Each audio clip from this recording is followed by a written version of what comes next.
What's up, everybody? Welcome to Frame Trap. I am your host, Brad Ellis. I'm joined by my co-host, Michael Damiani. As always, quiet! Whoa. I don't know what that's from. Yeah, he has no idea, does he? I assume that's Cobra Kai. That's so good. I assume that's Cobra Kai. Yeah. Because these two been watching it. You just shot a spoiler mode for that, so get ready for that. Yes. So and good. Obviously Mike Huber. Chosen. What's up? Chosen? Chosen. MVP. This might spill over because we're doing spoiler. When we do spoiler mode, we start talking about Breaking Bad. All this stuff. Oh yeah. We went off the rails. At the end. I know. And thank you. Filling in for Dawn, Isla, as you heard and saw. Hi. Dawn's doing some stuff right now, so Isla's filling in. I'm also going to leave and start editing something else after I talk for a second. Are you keeping time codes or stamps? Like you? I wasn't going to. I asked both. Like I asked you. That was part of the deal. Quiet. I guess not. So I will just. We will. We are off the rails, baby. Let's go. Yeah. We'll figure it out. I guess. Whatever. I can do it if you need me to. No. I can just go through it later. Whatever. Doesn't fucking matter. See. Quiet. That's it. Shut up. Quiet. Yeah. Quiet, everyone. Welcome to Frame Trap. Hope you're all doing well. This is extra off the rails this week, it seems like, or this episode. I'm cool with that, though. Like always, before we get into the show, if you want to support us, check us out on patreon.com/easyallies. That is how we survive, primarily. It's the lifeblood of this company, the life stream. It is. It's keeping us alive. Through the show, we always take questions, and if you would like to submit a question, you just got to be a $5 and up patron if you want to submit. We would greatly appreciate it. We would. All right. Let's get right into it. Let's do it. Since Isla is on the clock. Isla. Hi. You got a game to talk about that I am very interested in. Jealous. I'm jealous. I played this game, I think, 3 years ago. Wow. That's crazy. Wow. And it's finally out. Yes. That's Shovel Knight Dig. So I love Shovel Knight. I think everyone here likes Shovel Knight. How could you not like Shovel Knight? Shovel Knight's great. One of the greats. Not yet. I brought it, but none of you gave it the respect it deserves. Did I give it a vote? Hey, I had to. Maybe it changes tonight. If you didn't give it 3, you didn't give it enough. Sorry. And because you haven't played the expansions. You know, I went to go buy the casual. I know. I went to go buy the treasure trove the other day, Brad. You know how much they're charging me for this thing? $40. What did you play Shovel Knight on? I don't even remember. Dude, $40 is a steal for that. I know. I gotta pull It's like trigger. 8 games worth of stuff. Yeah. I'm gonna pull the trigger. If you could pay $40 for Thymesia, you could spend $40 on Shovel 30 Knight. for Thymesia. I think it's 30. Or 30, whatever. Shovel Knight's worth like $60, dude. It is. Yeah, I'm gonna pay it. All right. Anyways, tell us about Shovel Knight Dig, Isla. It's a dig game, which is emerging as a subgenre of games. Right. Obviously, we all love SteamWorld Dig. Correct. In this house. Yeah. We do. We praise SteamWorld Dig. SteamWorld Praise Dig, it. so good. Praise it. Especially 2. Yeah. Yep. It was great. Phenomenal game. So I've been playing this for a few days, and I really like it. It's kind of a roguelite. Yes. Fairly forgiving. You know, it's sort of like Shovel Knight, where when you got, the bags of loot like float out of you, you know. And then when you dig down the next time, your bags will like float past at a certain interval, and you can try to get them back the next time. But it saves, if you got enough gold and stuff, you'll save some. There's a cute little village up top, and you just dig down, and it's mostly like platforming and a little bit of combat and finding relics and stuff that don't. So far, most things that you unlock, you like will buy something at the store up top, and then it'll like have a chance to show up on your run. Oh, I love that. Yeah. There are some permanent buffs, like you can buy a permanent thing to like have another follow slot, because when you pick up a key or an egg or whatever, it'll like follow behind you. And at first you only have one slot like that. But then you can get more. So little things will follow you around, but if you get hit, you drop them. It's cute. It's really fun. The graphic style is nice. There are a lot of cute characters that kind of show up and go through the town. Eventually, you can unlock shortcuts to go down to the next level. So like right now, I'm on level 2. So I beat the first boss.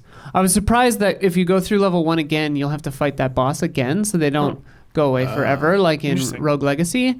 Tell us about that boss, Isla. It's Spore Knight. Oh, so they're all knights. First one? Yeah. Okay. Cool. This, I believe, is based on the roadmap that you showed, Huber. Yeah, the Yacht Club Games official timeline. Yeah. Yeah. So currently, this is the beginning of the timeline. Yeah. It's before everything, which I'd kind of already gleaned from a few things that people said some stuff, and I was like, that doesn't exactly track unless this is way earlier, and then it turns out it was. So the first boss is Spore Knight. She's got a little mushroom hat that she'll throw, and it bounces all over the place. The second time fighting her, I inadvertently got a achievement for defeating her with her own hat. Nice. Because it's like ricocheting all over, and I hit it back at her and killed her with that. So you get an achievement for that, which is cool. She'll put bouncy mushrooms on the ground to make it more dangerous because you get bounced around. You can hit spikes and spores that she's throwing down and stuff. It's a really fun game. I don't know. It's cute. There are a lot of secrets, a lot of different paths you can go on, a lot of unlockables, a lot of little characters you can find in the dungeons, I guess, mines. It's stage-based, right? Yeah, it's so if you don't pay for the shortcut, you start over in Mushroom Mines every time. Okay. Unless there's some other way of unlocking shortcuts I haven't gotten to yet. But you get a guy who can kind of send you down later, but it costs money. So if you don't get enough money, or if you've spent all your cash, you'll have to go back in through the top to like earn again. But right now I have it unlocked so he can take me to the second zone, which is kind of like, it reminds me of that like Greek fish zone in Sonic. It's sort of got that kind of vibe where it's like the aqueducts and stuff. Labyrinth Zone? Yeah. Yeah. Sort of that kind of vibe. Water will push you around. Just a hero. I was like, what is it? Yeah. So yeah, the second zone is that kind of like, I don't know. I love digging games. I don't know what else to say. It's good. Play it. Yeah, SteamWorld Dig 2 was more...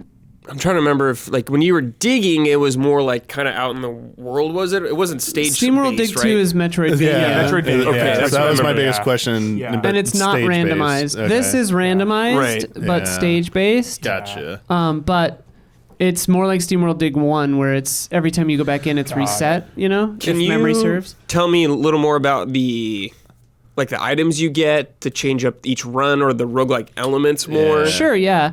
So you can unlock different things. There's, by default, you get little, like, there's an axe you can throw. It's kind of like Castlevania is it power-ups, actually sort of. that's from Shovel Knight. Yeah. Some of them that you can unlock, though, are like, do 2 down jumps in a Ooh. row and get a speed boost. There's one that's like fast walking boots. There's one that's protection from fire damage. One that's protection from lightning damage. One that's like a little horn that does an AoE. Various stuff like that. They're kind of just like mostly secondary attacks and some stuff that seems like it's... there's one that's like jump higher. So there's some traversal based ones and some attack ones. And there are 2 kind of classes. One of them is called Relics. Sorry, I bumped them. Yeah. One of them is called Relics. I don't know what the other one is exactly called unless they're all called Relics. Some of them are like passive buffs, like the jump higher one that you just get and you have until you die. And then other ones will go up into the corner, and if you get a different one of that class, it'll replace it, and it'll go back out into the world, and you have a few seconds to like pick it back up if you prefer that one. Those are like the attack ones. So it's stuff like that. And then there's this one guy that you can find who will like train you in new techniques. Okay. Which I haven't had enough money when I found him, because I've always found when I found him, he's been toward the front of the dungeon, and he costs like 1,500. So I've had like 300 because it's like right away in the run. So I think I've just had bad luck maybe because I've seen him too early. But his stuff seems like it might be more of like a permanent buff, but I'm not sure. Okay. Yeah, that was my question. If there's any kind of like permanent abilities that you unlock that are necessary for like later stages, because that's like Rogue Legacy. Like, Yeah. you need those abilities later down the road. So I didn't know if there was any hint of that. Yeah. I'm still pretty early in the game, but it seems like he might be the guy who does that because he says like do my challenge and I'll unlock a new technique, you know. Nice. So yeah, but I haven't had, like I said, I haven't been able to afford it. So, okay. Yeah, but it's cool. I really like it. So you said like the first zone's like a mushroom one, kind of, right? Yeah, it looks kind of like a mine, and there are mushrooms all over. Do they feel pretty different from each other? So far, yeah. The first zone is like mine themed, bouncy mushrooms. There are these cool spore things, sort of like in Yoshi's story or whatever. Yoshi's Island. Yoshi's Island. Super Mario World 2. Yeah, that will shrink you if you touch them. Like they look like the little fluffy things. And so there's stuff like that where you'll get shrunk down, and like there's some traversal stuff where you need to be small to get through it to get to a bonus, you know. Love So you have to that. strategically That's do cool. it. Yeah, it's right neat. there.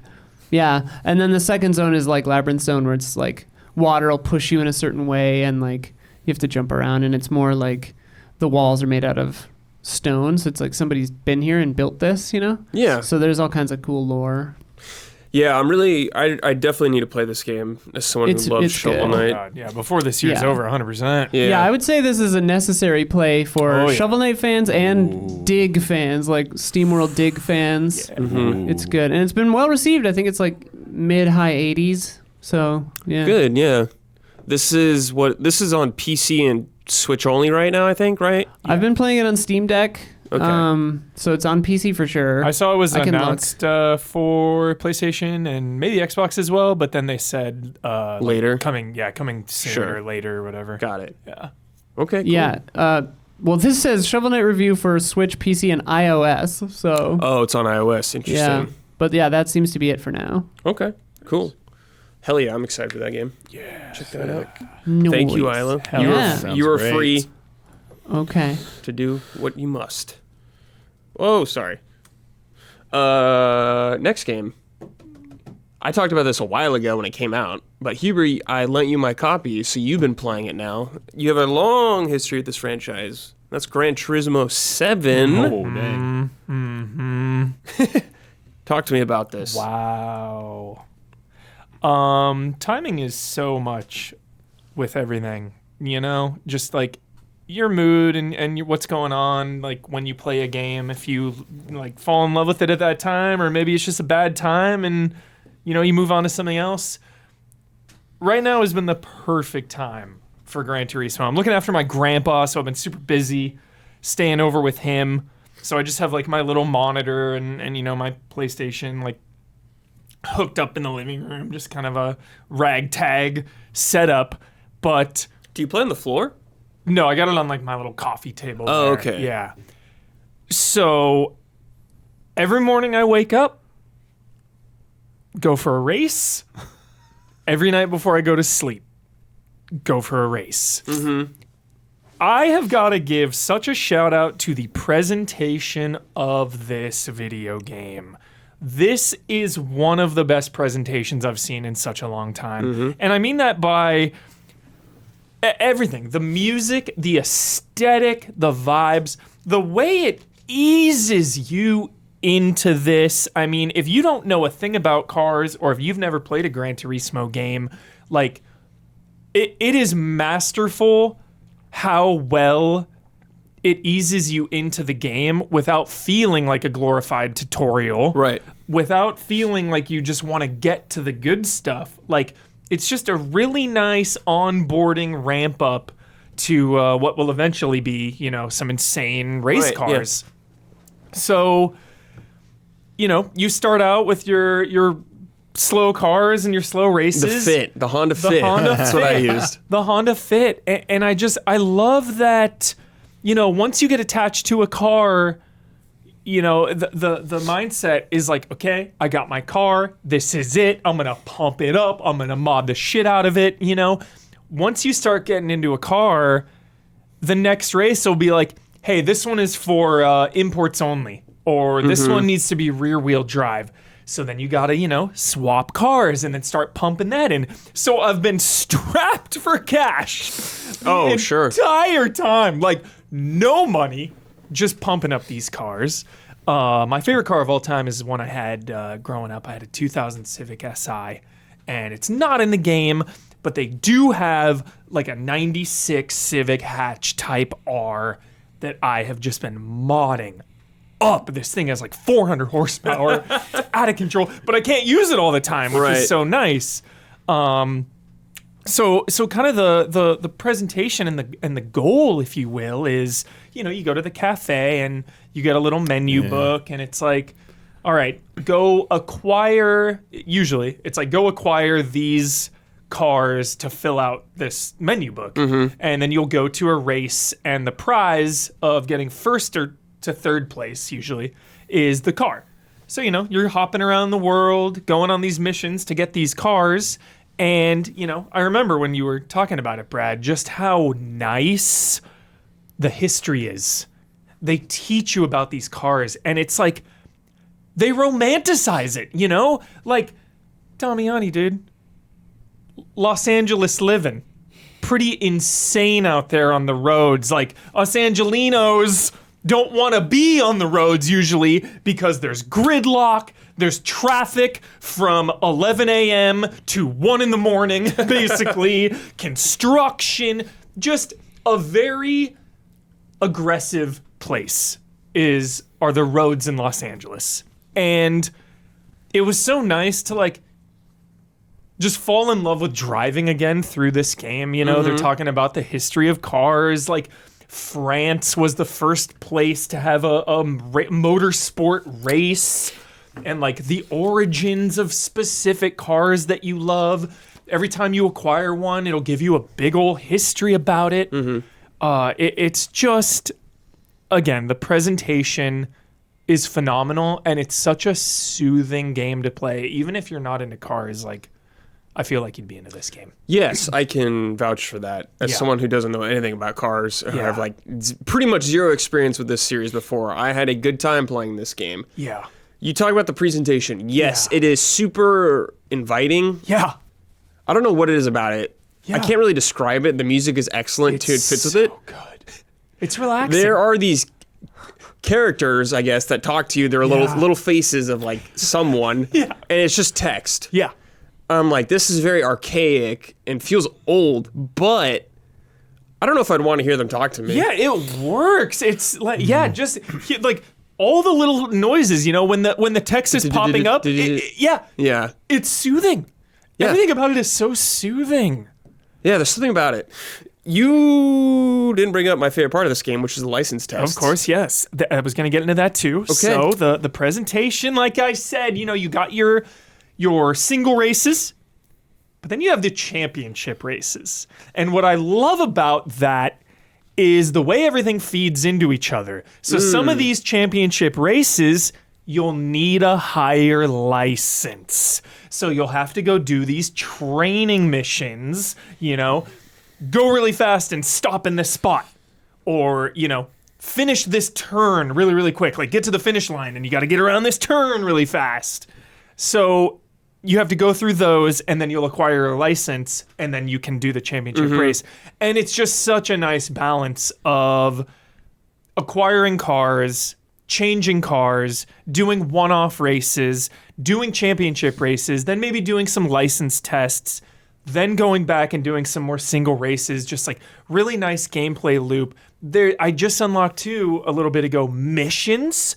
There's a mission tab where you'll just get like random challenges where it'll be like, yo. Is it like dailies?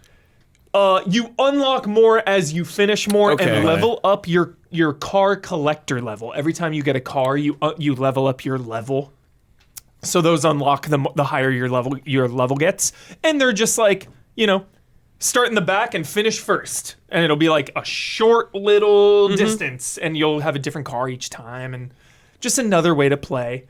I haven't even messed with online. And oh my God, online looks rich and deep. I mean, they have a full-on sport mode. Remember Gran Turismo Sport? What I love about this is the rankings, the tournament structure. They have like daily tournaments starting at specific times. You can like register for a tournament, and your level. You get 2 levels. You get your, I don't know the name of them, I'm sorry. But one of your levels is like how well you do. You get first all the time. You're winning races.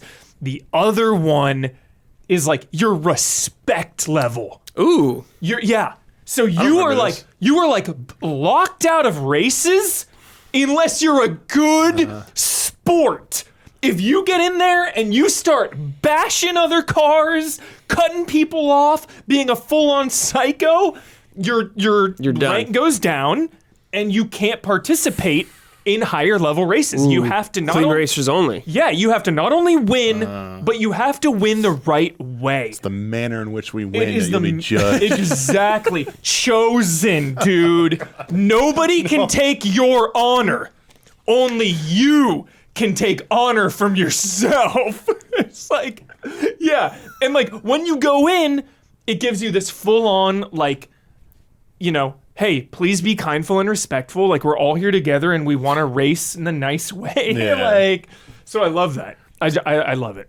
What was the movie with Hemsworth and the racing movie? No. Yeah. I can't drive down fucking Rush. I think Thank it's called you. Rush. Yeah, Rush. But like, even though like when they discuss rules and stuff, it's Yeah. like we want, like we care about safety. Like, Yeah. that's kind of cool. Like it's legit. It's it follows so the legit. sport. You don't drive like a psycho. Yeah. Dude, there's even a hardcore thing. One of the last tabs was like, it got so specific. It was like, hey, you know how there's the pit stop? Yeah. If you are in the pit lane and you exit and cross over the white line into like into the other lane, like you'll get docked points. It's that specific. It is like, yo, you better race the right freaking way. Like if you're gonna ram someone, you need to slow down. Gotcha. Yeah.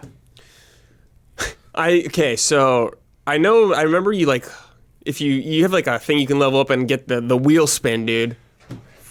Fuck. These roulette wheels, Brad. These are maximum dopamine. I mean, this is loot box city. Yeah, well, hold on a second. This gets.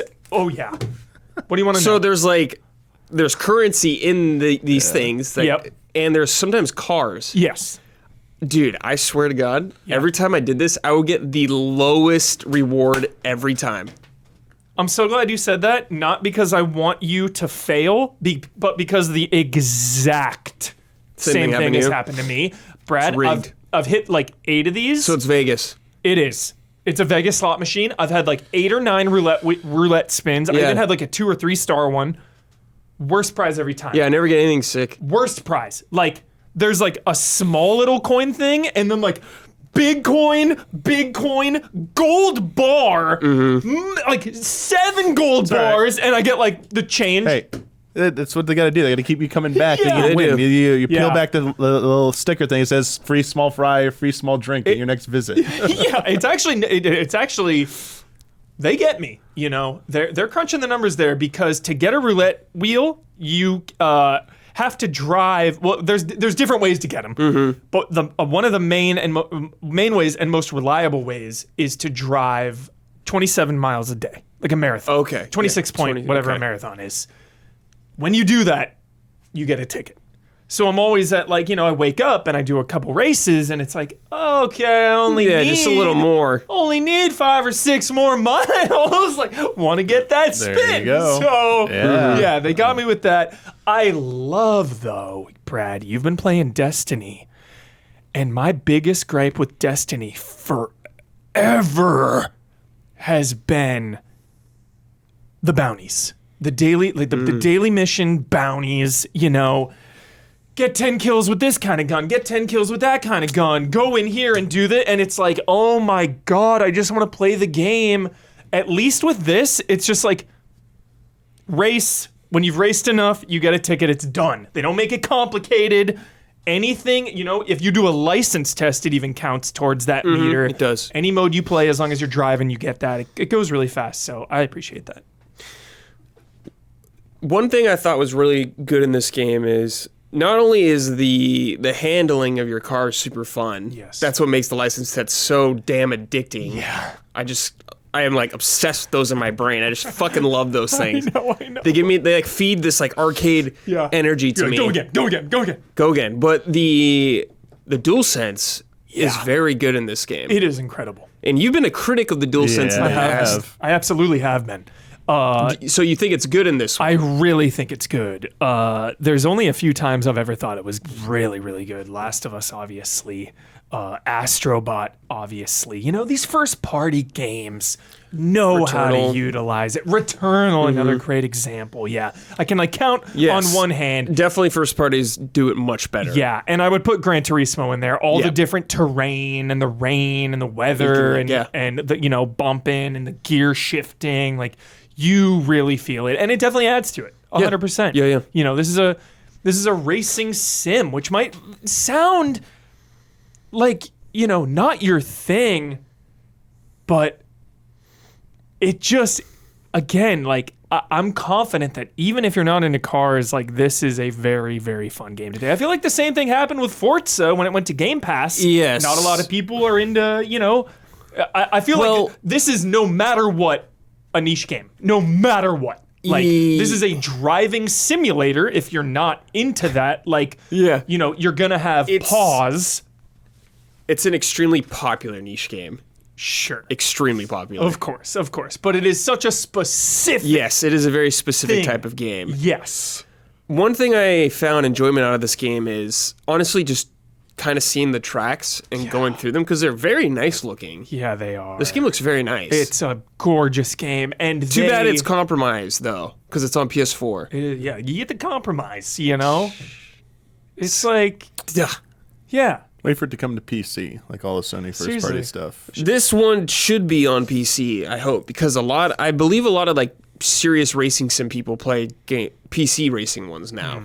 I think that's kind of the place to play them now, and I think if Gran Turismo wants to compete, they should be on PC. I wonder if they're. I imagine it's coming to PC, but I bet they're shaking in their boots with mods. You start getting into real cars and start modding things. Right, yeah, I don't know what the whole deal with that is. Speaking of mods, a presentation, the way this game caters to all skill levels and all car appreciation levels. It is so streamlined, the way you mod your cars in this. There's different tiers of mods. There's 5 or 6 tiers, and you unlock them as you go. You level up, and then you can unlock the different tier of mods. It happens pretty early. You get access to them all. But it's so basic. There's just a grid. I'm gonna buy that. Then it's your car. It's okay, greens. Changing your armor. Same kind of aesthetic, right? You see green, that means good. Yeah, red, bad. You see the green defense gains on your car, right? Yeah. But as you progress, and if you want to get into it, for example, the last time I played, I unlocked a 69 Camaro and modded this thing to hell and back, but I was getting limited on my top speed because I was redlining. It's only a 4-gear. I had no idea. Oh. It was a 4-gear, and I'm topping out at 135 miles an hour. It's not enough. Not enough. Too slow. So it's okay, I got to get a new transmission in here. And then when you go into the nitty gritty of modding your car, you can start tuning things. I remember my brother and I back in the day, it is so complicated. So it's again, you can go all in on that and really start tuning degrees and millimeters and all this. My brother and I just really used to mess with the height and the flywheel, the transmission. So tuning when your gear shifts. So kind of giving quick acceleration in the low gears, getting those high gears to maybe shift later to maximize top speed on those straightaways. You can just really get into that stuff. If you want to. If you want to. It is such an inviting game for newcomers and such a hardcore game for big-time car enthusiasts. I have another question. So when this game came out, it had some controversy. Yes, I heard about this. A lot of the shops and the payments kind of thing. Yeah. Have you gotten to a point in the game where you're like, man, it would be so much easier if I could just buy something, if I could just spend money on this game, extra money? There was, because I've had no money, so it's every time I get a car that I need to use, I gotta mod it to win the race that I need to use it for. So that's been keeping me bottomed out with money. But I think I think the argument against it is that the game is constantly making you switch cars. Yeah. So if that's what the series has always done. Yeah, exactly. It's always done that. And I think I think that alone prevents a lot of people from just being like, okay, I'm going to buy a Ferrari and just make it 1,000 horsepower and just win every race. It's like, no, this race you have to use a freaking Mini Cooper. So, I mean, you could absolutely top up, buy a bunch of cars. Does it still say top up? Top up. Yeah, I'm just like, damn you. Top up. Yeah. I know they gave everyone 1 million credits. Yeah. During that whole thing, I missed out on that. I think they Was not adjusted involved. stuff now. Yeah. I think it's much better now. Yeah, it seems, I love an economy. So far, it seemed perfect because I'm strapped for cash, I'm earning cars, I'm getting upgrades. Right. And everything has been so meaningful. And you're not doing online races really yet. Haven't done online yet. Not yet. Getting my sea legs in there. Right. Just turned off. I was on intermediate with the driving lines. Just turned all that off. Started out automatic transition. Just switched to manual. So now Small steps. The game is very good at small steps. giving you a lot of options like that. Yes. It's just a phenomenal game. From top to bottom. I assume everyone who's very into this game and good at it turns most of that off because they do better with it when they have more control. Absolutely. I assume. Absolutely, Brad. 100%. I think even in one of the license tests is like, hey, consider, turning off some of these things. If you've had them on, you'll get a faster time. Dude, I would love to see Damiani do license tests. Same. I think he would be very upset. These things, speaking of Vegas slot machines, these things are so finely tuned that you will miss gold by 1,000th of a second, more than once, dude. I ran one back 4 or 5 times, and I was 10th of a second, 10th of a second, 1,000th of a second, just so close. So it's they're so close. Yeah, just so finely tuned. Hell of a game. I'm loving it. We got some comments from patrons about this. This is from RJ. Sick. I want to ask how your experiences are so far in Gran Turismo 7. I've been playing GT7 on and off lately. One of the highest highs I've had in gaming these days are good online races, especially if you climbed up the positions, but it also gives me the lowest of lows as if GT7 is plagued by dirty racers that blatantly ruin your race by putting you on a straight line or sending you into a corner and ram you. Have you played? Get that reputation down. Yeah. Have you played online races in GT7? If so, how was your experience? If not, what content are you looking forward to in GT7 or in the other racing games? That is a great comment and perspective because again, I have not played online yet, and we were talking about the clean race the bonus respect between drivers. Gonna call it the love and respect rating, I guess. Yeah, that actually sounds kind of flawed because if you are in the bottom leagues, you got nothing to lose. That's where the shenanigans are. I was wondering if they need to time you out. What was that? What was that? The first debuff in WoW? No, there was was it Modern Warfare or something where if you cheated, you were in the cheating lobbies. Oh, remember? I don't remember. Yeah. There should be a one below where if you have so much disrespect that you need to go there and work your way out of it. Wow. Honestly, that's what I think they should do. If this is saying, because you want to work your way up, but how are you going to work your way up if those bottom tiers are just everyone bumper carsing, So yeah, I wonder if the high rank, it's very clean. There's Maybe. there's A plus, and S. Yeah. Oh my god. If you're an S, I wonder what it's like. Oh my god, I bet they're so good. People are so good at this game. Just like every freaking online game, people are just masters. This is a lifestyle game. Totally. Yeah, there's 400 something cars in this game, or close to 500. I've got 30. This is filling out your book. This is a long game. You can play for years. This is from Ian Alexander Arts. I really What's up, enjoyed my Alexander Arts? time with GT7, but I didn't play much longer after I finished the main campaign. Nice. Grinding for credits and time trials really aren't my thing. I'd really like them to add some cafe DLC or something to get me back into the game with the guided experience. What do you think they can do to keep more casual players like me engaged? Love and respect. Yes, nailed it. Add more books, more DLC. I imagine, we talk about it with Blood all the time. Just car licensing and just how much of a nightmare that is. Like there was no damage, no damage. You're not gonna cars are not gonna be wrecked because they don't want to show their cars wrecked for a variety of reasons. But the cafe books are what I love too. Online is so stressful, it's so intense. Just the never-ending nature of it too is so intimidating with so many games to play and so many other responsibilities. Right. I like having kind of a clear end goal with the races. So yeah, I think adding more books, more licensing, maybe. I mean, they've kind of stretched out all the way. The missions are really cool. Maybe adding more missions. You get more as you level up. But I think those are really the only ways. And then just maybe having some seasonal stuff.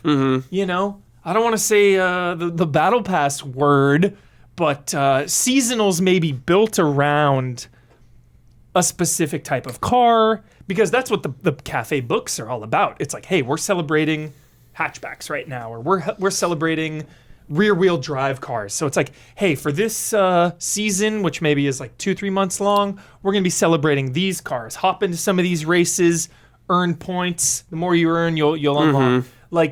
Something like that. Because when you boot it up, it is very...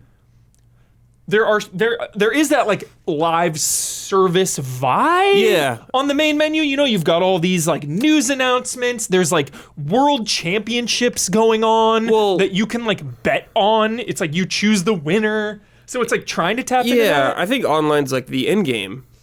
Yeah, you go online. GT You beat Sport. the campaign and it's now it's time to race online. That's a huge part of the game. Exactly. But If you're not into that, Yes. it would be nice. have they had rally stuff before in the series? There are. Okay. Yes. I wonder if they would add here's a rally expansion or something. Oh, I love speaking my language, bro. Something like that. I don't know. My language. Is there stuff that the series has done before that this has not done yet? I played Gran Turismo 1 through 3 so religiously, especially 3. Played a bit of 4, a little bit of prologue. That's when I dipped out. So 5 proper and 6. Didn't get as much. I did not play that much. What I do remember from game trailers days, the moon shit. The insane cars. Right. Bloodworth had a moon rover on the moon in Gran Turismo. So yeah, some wacky stuff like that. Space is huge right now. Space is always huge. Let's get some more. We just crashed a space satellite into an asteroid, man. Let's get some space races. Yeah, sure. Whatever. Yeah. Do they ever introduce new cars when they actually come out in real life? That's a great question. Do a seasonal update the new whatevers are coming out, and in game it's get your first look at them, go to awesome. the virtual tour of that car, maybe take it for on the track and stuff. That would be amazing. I don't know. I mean, it's a licensing probably nightmare because they got to keep re-upping the new licenses for the new cars. Yeah. But that could be a sick way just to get people to check back in every so often. Every season, they're hey, we got a new season of cars and stuff from the real world. These are the new models that came out. We got a few of them to add in. Yeah, because I know they had cars. The newest update I saw was 3 new cars. So they are adding cars. Oh, I think they're going to be updating this game for a long time. You know what I would love? Hear me out. Go-kart racing. Sure. Go-karts, dude. Go-karts? Not like Mario Kart. No, I know real go-karts. But go-kart. Dude, that'd be sick. I don't know. Sure. I don't know. Okay. I wonder if Gran Turismo would ever add kind of a especially after it seemed like the zeitgeist around Forza Horizon 4 was the newest one, whatever. Some sort of like more arcadey part to it. Yeah. Like drive around this city, just goof around kind of thing like that. Yeah. Because it's very much like you go race to race to race to race to Yeah. race to race to race. It's very You're not just like serious. cruising around anywhere. Yeah. It's like lighthearted, but it is very serious game. It's a racing sim. It is Yeah. a racing sim. So you say like with something like add some like scenic tour like Sure, tracks something. where it's like going along the Yeah. California coast down Highway Yeah. 1, like just like choose a car or whatever, just a nice relaxing little drive or something. Like here's this, I think one of the races, like you go on the Tokyo freeway, I think it's in Yeah. them. But it's like here's this section of Tokyo or whatever you drive around and you Tokyo can't. Extreme Racer, Yes. dude. Every time I'm on that Yes. course. I wonder if they would do something like that, or if it's like they're like, no, that's not what our audience wants, kind of thing. It is so their identity to be what they are doing. Yeah, So I don't curious. know. Yeah, Yeah. I wonder. I know. I have no idea. I've just been so out of the loop with it all year until now. Brad gave me his hard copy. I was craving it. Nice. Now is the time, because it is kind of hard to go back to it, because of my brother. Like those are some of the strongest memories and bonds I ever had. Like I can see it right now. Him coming into my room on my birthday with a big box. Yeah. It was my birthday. He's like, yo, let's go. Open it up. Open it up. Oh, was it like a PS2 Let's go. And it was the Gran Turismo Nice. 3 PS2 bundle. Oh, sick. That's a good bundle. Booted that up, Sick. dude, and like, He's like, open it up so I can play. yeah, I bought it for you. yeah. I can play. Well, it was like from it was the parent family. Like, Yeah. Here you go, Yeah. dude. He 100%ed that game. He did all the I endurance remember races. him playing a lot. Like the freaking like hours long endurance races. Like he Yes. did that shit. Just like It was so weird to me when your brother would get just so into like few games. Yeah, A few just a he would few. play. Yeah. Like a lot though. yeah. If he was into Good- it, like he good was all lord. in. Yeah. That's why he had to take a step back, dude, when he went to college. He's Yeah, like, he's yo. like, yeah. Jeez. Like when he was in college, we just played Counter-Strike because it was like so quick, you know. He played Uncharted, I think, too, right? Yeah. But in terms of like his obsession, Oh, it was just it Counter-Strike? was like just Counter-Strike here and there. Like yeah. Sick. So fun. So fun. It's been absolutely magnificent as a lapsed Gran Turismo fan to go back. And it is now already one of my favorite games this year, for sure. It's giving me so much very good. joy. So It's much very joy. good. Yeah. Damiani, you've been playing Tinykin.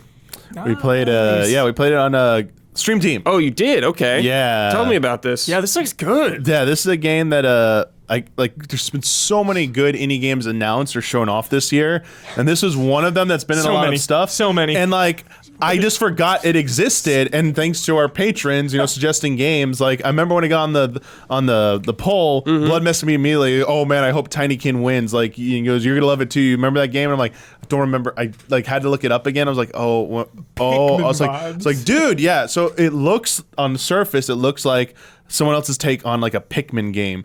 You're like this like miniaturized human in like a humanoid like world, like you like in a bedroom in a house, basically in a house and you're miniature, and these tiny creatures called Tinykin, and these like eye monster looking things that like each have a unique ability.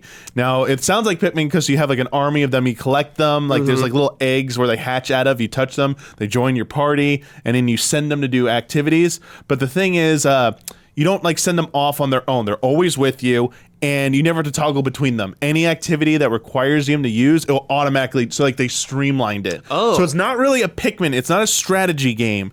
It is more of like a platforming, like adventure game. Okay. It's more in the vein of like a Super Mario Odyssey or like a Banjo-Kazooie. Like it goes in like that Is it like a direction. collectathon? So it's a collectathon. It's more like rare style. And I like as that became more apparent, like the more like as soon as they handed me the controller, no one else played. Like pretty much. It's like I'm finishing this whole first level. yeah, that sounds like that, man. 100% in the first level. I was like, yeah, we're like, thankfully, I was like, oh, does someone else want to play a second level? So yeah, it was completely under my radar. Even though I saw it, it was like just because there's such a oversaturation right now of good indie games. So many. And it's like its art style It is. Yeah, it's like 3D I saw the environments main with these character. like 2D, He was like 2D animated. It's really good. Really sells it. For the most part, runs very well. There's like this one part, like this like fur like rug in the environment, and it kind of has some slowdown around it because like the fur is going a little overdrive. But otherwise, what did you play this on? We played this on Game Pass, so Xbox. So we played the freaking Blood got all the progress for it, I think. I was like, man, I really want to get this game and play it myself now. That's like how much I enjoyed it. Damn. Yeah, and it fantastic music. Like the music was really good. Like really set the tone. So like, it had a lot going for it. In fact, I said this during the stream, Huber. When I finished the level, I turned to everyone. I'm like, you know what? I'm gonna have to tell Huber. I think this is like surpassed Rogue Legacy 2. It's like my indie game of the year. Yeah, okay. Damiani. Top of my list now. Straight up, top of my list. This endorsement. Because there's so many good indie games this year. I don't want to miss any good ones. Top of the list now, man. For sure. It's just so fun to play. It's not. Damn. It seems like it's complicated, but it's really not. And it just constantly throws new wondrous things at you for you to explore and interact with. So like the first level, you're dropped kind of like into sort of like a bedroom. It's got like some countertops. It's got like a piano on one side. It's got like some shelves and everything. And like it's inhabited by bugs. It's like all like that. It's like these bug creatures like mantises, like moths, and like all these things that like you interact with. So they have like characters who have storylines, and how it works is you have a main objective. You're trying. So in the first one, you're trying to like take a CD disc and put it into a boombox player, essentially. But before you can do that, there are other side objectives you got to fulfill that like maybe change the landscape a little bit. Like, oh, there was like a secret drawer down here that opens, or one of them's a reclining chair. You actually make it recline, and it reveals new rooms and areas in those environments, and it's pretty sick. So these creatures, like the basic one is like the pink or purple one, will move objects for you, and they'll be highlighted with the color of the Tinykin that you need to use. So you like push books back into their shelves and make a path across like a shelf, or maybe you got to move like a coffee mug a little bit or a pot, and then like a ruler will tip over, forming a path because their Tinykin are carrying objects to their destinations, and you kind of like got to make a path for them. So that's their basic thing. Then you have like these red ones that are like explosive; they blow up. Ooh. So you can like create shortcuts, little threads of ropes in the first stage. You got up high on this like these shelves up here, and it's like I don't really have to. Oh, I just blow up this box right here, and a string drops down. Now I can get back up there if I fall down, if I miss a jump or something. So they're constantly kind of like rewarding you for like pushing forward and making progress. And so you don't have to like.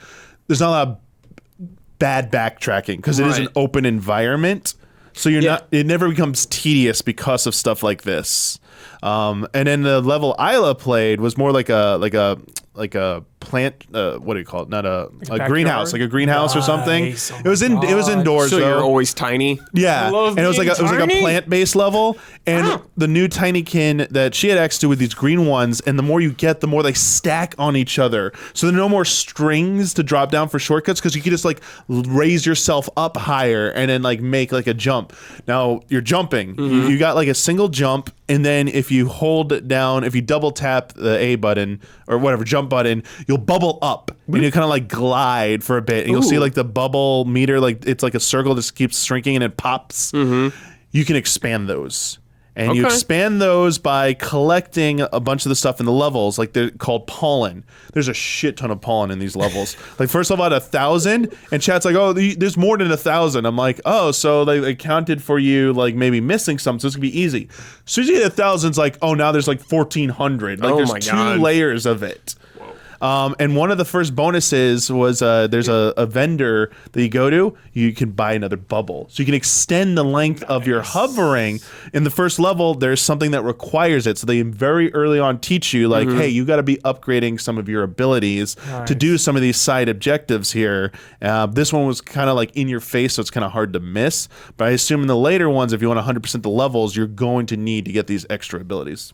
Sorry, what's your question? The pollen carries over to each level. It's like your coins. Or So something, it's level based. So like when you finish the level, it's banked. You spend it, or it doesn't like the next level. It resets. It's like a new thing. Zero out. Yeah, it's only. Whatever. I think it's only useful in either there's a hub environment, but I forgot if you could buy stuff in there. Nice. But in the level, it's that currency you got. It only works in that level. I don't think that one carries over. But there's also the optional stuff. There are things called artifacts. These like everyday items, but to you they're kind of special. Right.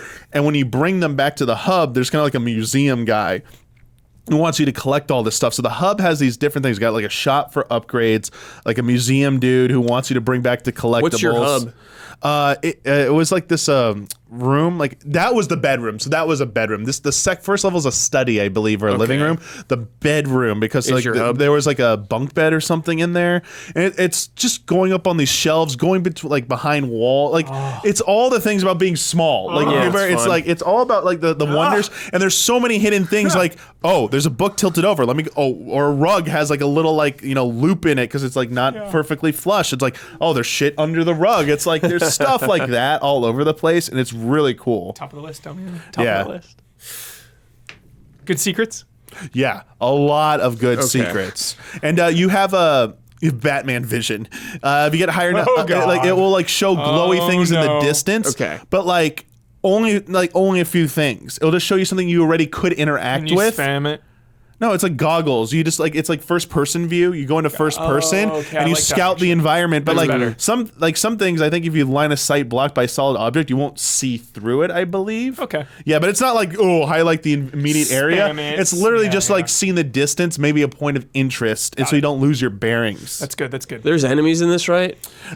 So there are. Were there enemies in this? So like, yeah, it's just like, is there any challenge to navigating these areas?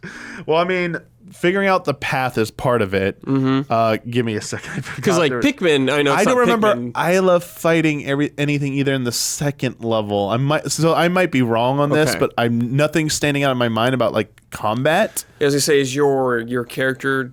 Do they have any abilities themselves, or besides the goggles, or are they just like, I need my tiny? So the only other thing is there's you have this bar of soap you can kind of like surf on to kind of like go faster. Of course. And eventually on each level, there are these like moth-like creatures that if you engage with them, they shoot out like a web, like a string, just a string, like a spider like web string, that goes across between two different platforms, kind of like a shortcut that you can slide up or down, and that it's mainly just get across the environments a little bit faster. Okay. At least in the first level, it was. I really want to remember the enemies or not. I was having so much fun just like exploring and platforming, but like you have the explosive. There was an area where I thought there were like hazards or something. There's definitely stuff. Okay, so there's a one part in the first level, there's water and it's electricity. And if you make contact with it, you have like only a few seconds to get out of it. You can't jump anymore, but if you can't get to like a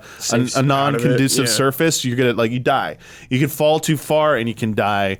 There's definitely something that hurts you else that like you can basically die, but like it just restarts you at a safe spot. So like it's very very simple, not very punishing. So you have to be like kind of aware. Like it's not the whole game is not just you figuring out how to get to this spot. I guess it's the main thing, but there's obstacles in front of you that can kill you or there are definitely hazards, at the very least hazards. I mean, I could probably just like look this up. I mean, I know Isla's not there because she played it too. She'd probably remember better than I if there were like enemies in it. But that was like just the evolving levels. It was like Banjo-Kazooie and Odyssey, where like you do something, you don't have to leave. Like there's things that keep going. You can technically go back to the hub at any time, and like maybe like if you want to do other things, or once you access to more levels. But it's like kind of cool because the progress is in the level that you like the first level. There's like a little like ventilation like shaft on the bottom that you like crack open, and that leads you to like the second level area. And then when they beat the second level, there's like some like drain or something in the floor that they unlocked, and now it went down to another part of the building. And it was like just kind of cool that like everything, the rooms were like we're connecting like that. But it was also self-contained in a nice way. So you talked about like shortcuts and maybe things you do kind of changing the layout a little bit to help you. Is there anything like dramatic that changes in a level? I mean, I said like the recliner chair, which is a giant thing. Like it rocked, it like leaned back, so there was a whole thing underneath it. Okay. So that's okay. That's the furthest you've seen of like that. So here, I'm trying to avoid like a spoiler, but like here's one side objective. It's okay. So like on the far side of the first environment, there's this giant like cabinet, like the entertainment system looking cabinet, and when you open the bottom shelf essentially, or the drawer, it reveals like a stuffed animal in there. And like you can't do anything at first, but when you go to another other side of the area, you encounter these two bugs who are having an argument over this like horrifying monster, this mythological monster that like whatever, and they want you to get photographic evidence. Okay. And so now when you go back there, you got to get a camera, but then like you got to like take the photo, then you have to like carry the photo back, but like that type of thing, like you had to have unlocked that part of the environment, or else the dialogue doesn't change. Like they just keep talking about it, but like they give you hints at stuff, but like unless you do it, it doesn't evolve like that. But like there is that kind of like quest progression system in there, if you want to call it that, which is, I don't know, it's not that complicated. Sure, yeah. But I mean, man, just how the level looked too was like just like really good. Like there's like a little church in the middle, because like these like creatures are like disciples of like this song that apparently no one can hear but them. And then like when you play the music, it's the song that they've supposedly been hearing, and like because I guess they hear different frequencies or something. So now everyone can hear it because it's playing normal, and they all have like a party at the end, which is kind of cool. There's like a guitar where you go into like the middle of it, and they have some like there's like a cafe in there. Like they're serving like drinks and stuff. It's like it's a whole bug culture and everything that's going on there, which is on top of all this. And as you keep going to the new environment, like it looked cool from what I saw. I'm curious about it. I'm glad to hear you enjoyed it. Big time. It's high praise from Damiani. Yeah, just like the platforming element of it. Like it's so much about figuring out where to go and then seeing everywhere you can go, because these levels are so densely packed with stuff to do. Hell yeah. And it's very like not stressful game. That was like so nice. Relaxing. Yeah. So jolly. Yeah. All right, the next game, I've been playing this. Damiani, you played the demo of this. Oh, yeah. That is the DioField Chronicle. So I'm about 17 hours in this game, I think, right now. And so if you don't know, the DioField is a RTS. It's a real-time strategy game. Yes. But it's not maybe in the way you're thinking of building a base. You know, you're not controlling a ton of units at a time. You're controlling 4 units max the entire time. But yeah, it's not like that. You're not building up a base. You're not like building all these kind of things. The enemy is not building about to get bases. It's just you on this field fighting against other units. Nice. So just for like the gameplay, you have these 4 units. Obviously you're going to unlock more throughout the game, like different members and stuff like that. They have different abilities. They have some abilities. Like the main character you play as, he's like a assassin thief character. Like he has like a knife, you know? Yeah. And he's super good. Like I have an ability with him where it's shadow step for a while. You throw your blade at him and you teleport behind him and you hit him for like huge damage. It's like, yeah, cool shit. 4th Hokage? He does something like that too. Sure. Yeah, you could say that too. Okay, in Naruto terms, yes, Huber. It's Flash. Yeah. Yes. Yep. But yeah, you're on this field, and the whole point of the game is not about like, it's not like a super in-depth game. It's more about just being in these situations with enemies and kind of adapting to them.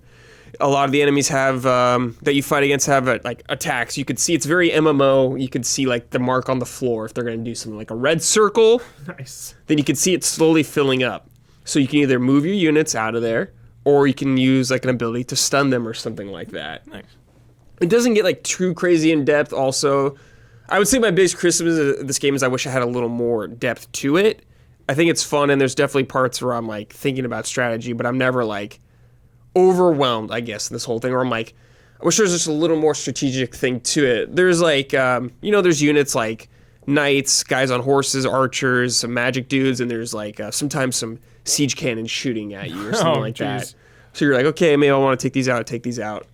And a lot of times, well, there's, I guess, for the combat, coming back to my criticism, the only kind of things there are is like, escort this thing. You'll like follow like a little tram, maybe like little guys move around, so you gotta follow them, and enemies attack you from different sides. You're like, okay, maybe I gotta like split 2 up and 2 up here just so I can take these guys out. Or you're like, do Duos. 4, or I'll do like 4 all at once and just try to take them out quickly. And sometimes there's barracks you have to defend. You know, you're in a position that guys are swarming you and you're defending it. So that's kind of the base of the combat. But there's also so there's the assassin guy who's your main character, but there's like a cavalry type. You can have a guy on a horse who can like shoot a bunch of horses out at enemies to like push them back if you need a little breathing room, or they have like a sweet little slash thing. There's this girl I use. She has like a big fire spell that just does like a huge AoE damage, and I upgraded it so it can like apply burn damage now and stuff like that now. Have your dots. And the other guy uses an archer, so he can like shoot far away from us. So he has like a ability where he shoots a bunch of arrows in the air and they come falling down and like just hit a large area and like slow their abilities down, something like that. Nice. But this is the thing where I'm like, this is the kind of shit I like, okay? And this is stuff you like too, is like, in between these missions, you have a base you go to. You have like you're a part of this like mercenary group. You have this base you go to. Throughout the game, this base kind of gets like upgrades. Nice. So you Sounds start like Three here. Houses a little bit.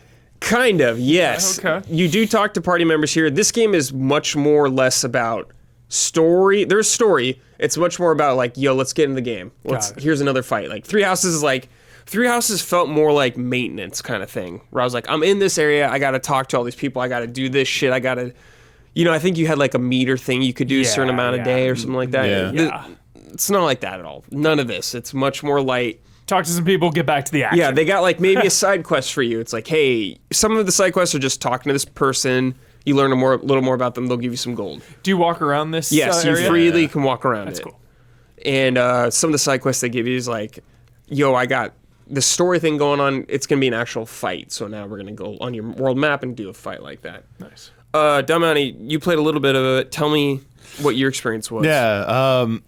It's because it's real time. Like it's kind of like version of like the tactical game. Hell yeah. I was gonna ask you about like the evolution of like abilities and stuff, because the earlier missions I played, like enemies, like as Brad said, like send everyone at once, but like it's not just even as simple as like that. Sometimes like you can send like your more tanky character, which is like my mounted character. I'm gonna send them ahead. They're faster. They're gonna draw the enemy's attention. And like he has an ability where he dashes through, and you can stretch out the dash, and anyone in that path will get hit by it. So I had them dash through to quickly get to the other side, hold aggro, and then like the 3 would come in from the back, because like you do more damage from rear damage. Bonus so like damage. the assassin and stuff, but like you also like got to be careful, because like if you didn't count for an enemy, it might stroll up from behind, because they're also moving in real time, sees your group, and like rolls up on one of your range, like your archer, because I had an archer at the beginning. I was like,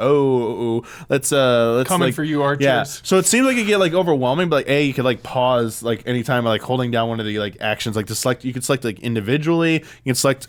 You could like highlight a circle the characters you want to take, or you could just select all of them. You could speed up or slow back down the speed of action. I kind of like that, because it's like, all right, like it's taking a while. Let's go a little faster here. Once you have like your 7 moves planned, it's like, all right. Like it felt like in the earlier missions I had like a ton, because it costs like like special points to do those special actions. Everyone does like basic like auto attacks, but then like the moves Brad was describing cost like currency, and each character has their own amount.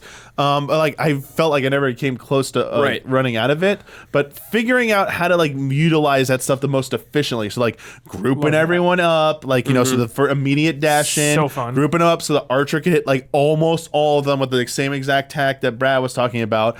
If someone came in, like from a side, had like my ability with one of the characters, shield bash, to stun them. So like we buy time, and then like when they're close, an individual's close to dying, had like the ninja go assassinate. Like do like like a big final attack, because they're like weak. I was like, yo, this is very certain. And then you got like Bahamut, there's summons, these big summons, and like so so in the game there's these orbs on the map.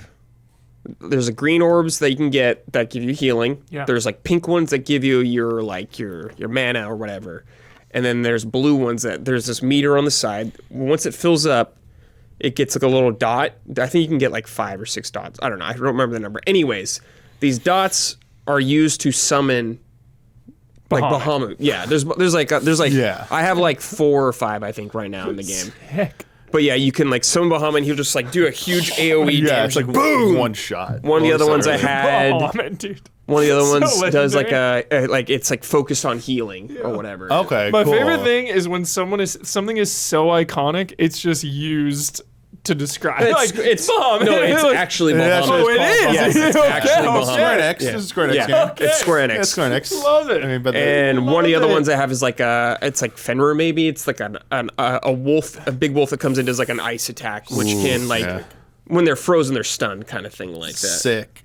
Very cool. Very cool. Yeah, they also have like So wait, what is it? Is it like flashy? Like Yeah, Yeah, it's yeah. like it's like a little cutscene. It's not very long, but it's like cool. like one of the early missions had like a time like incentive, like beat it under 4 minutes. All the and, missions like, have those. So like, is it always bonus just time, objectives. or do they ever get more like So, creative, like don't use this or don't It's use? usually always beat it under this time. Okay. Don't let anyone die. Okay. And sometimes it's like, yo, find this chest. Gotcha. That's like okay. about it. That's always what it is. Do the maps get any more like complicated other than like drawbridges, barriers, and like bunches of enemies? Like, do they? No, not really. No other environmental hazards like spikes or like No. you said like shooting stuff at you or something. There's like some ballistas turrets, or but it's turrets? not like high ground kind of thing. Like if I'm on the Or- high ground, I get bonus damage or anything like that. It's not like there's spikes on the map or like traps to hit I think you. you're talking about like Octopath or triangle strategy. I was thinking, about like you could burn a building. Now there's a fire here. And Yes, like, triangle strategy and more. yeah, kind of that's things where like I'm that. thinking. I'm That's what I'm worried saying. about, That's the criticism. depth, is like I wish there was just a little more going on. Gotcha. I think the core is fun. I really like it, Yeah. but I'm just like I just wish there was like just some a more. little more depth. A little more Yeah, strategy. I like how it's real time, and you can see like the AOE field, so like you know when you're gonna be like in enemy range and when you are. Does the gear like back in the hub, like I like saw like the shops and stuff, like Yes. does the gear ever get more? Is it just simple like this piece is better than this? But is there like any kind of like affixing gems or any? There's kind of nothing like weird thing? gems. Okay. It's just like these specific stats that you may want to for your certain character. Okay. I was- But you can't. So here at your base, you can upgrade your skills, your character's skills. Okay, so like there's Crit. for like the main. There's stuff like there's a lot. Okay, so there's like your skills that can go across all types of this unit. So like the assassin type character, he has this move called, I think it's just called assassinate, whatever. It does like a bunch of damage, but you can level it up so it's like, yo, it does 20% more damage. Or it's like, yo, if you kill someone with this, there's no cooldown after you do it. Something like that. Killing Oh yeah, everything has a cooldown. I So forgot, then yeah. there's Love that like ability. all the trees for all the different types of units for that. Okay. Got it. Then there's individual kind of tree things for a unit. Like they're very specific. This unit's abilities. So like the assassin guy, it's like, yo, you can increase his attack speed just by default. Got it. Or like the tank character, it's like if there's enemy units, for every enemy unit around them or attacking them, they take 5% less more damage. So there's all that for all those characters. There's a lot of characters too. A good amount. Not like But you're only controlling 4. you're only controlling 4 at a time. There's more than 4. Yes. Okay. Got So it. there's more than 4, but you select your 4 main characters, but you can also assign 4 more characters below them to get their abilities to use. So okay. it's like I if didn't you see that. have your assassin's character, but you put a different character on there. Let's say they have like magic or whatever. You'll be able to use their spells or their Okay. abilities with your character, but those characters, your other characters you don't use, don't get experience. Got it. I love that. But love if you have them socketed with you, they get like half or something. Okay. I always love that. I know Yes. that is as divisive Yeah, as I get it. weapon durability, whatever, but So, I yes. love it. I was gonna ask, like, I didn't see anything. There's no weapon durability. It's not like Fire No, Emblem. no. It's nothing And- like that. You and don't have to fix like, weapons. You don't have to worry about them and breaking. you can't like enhance weapon. I know it's fixing stuff, but like you can't like give a boost to a weapon like with the No, it's just Yeah. like the next tier. next tier. Okay, It's the next tier. Like it takes like a bit to like get them up though. Like I still don't have the best weapons in the game yet. Gotcha. Nice. But then there's armor you can buy. Yeah. There's so rings. There's necklaces. There's other stuff like gear. the gear. So like the helmet. There's helmets you can buy that give you defense. Those are defense only items. Okay. So you want to get that like to a tank character. There's I think there's like leg armor that's just health. Okay. That's just health boost. Okay. Then like the rings are just attack damage. The rings of power. They are powerful, yes. Then there's like a necklace that just boosts luck stats and stuff like that. Okay, so you'll have units that are specialize in these things. You want to give these certain items. Is there an auto equip option? I didn't pay attention. That like maybe like based on it, like I don't think so, but it's not complicated at all. Okay. I have never once thought like, I don't know what to equip. Like you will know. There's not a ton of equipment in the game where you're like juggling stuff. Yeah, and I didn't say anything about like gear weight. Like you have like a limit on none like of that. encumbered or anything like that. Yeah, because this is real time. So like I don't know if it's they very want like to streamlined. You. They want to keep it chill. They want you to just go in there and have a good time. All right. But there's also you have like different stats. Also your base. So your base you can upgrade like a different category. So like I forgot what they're all called, but there's like individual categories. Your main base levels up, then there's individual categories. Like if you level this thing up, you'll get 3 more % experience forever. Nice. So you level that up. Or then like you level up like the sword thing. It's like now there's new equipment available at the shop. Love that There stuff. we You often go. have to spend a lot of money to do it, and you can Love only it. do it at certain times when the game allows you to. It's like you make enough progress as like a guy with a quest you can do now, stuff like that. Nice. Now, so Huber, I like this stuff. I've talked to you about this recently. Yeah. Political war Political drama, I dude. like this kind of shit. Same. So this is like what this game is about. Yeah, I was gonna ask you about the It's story.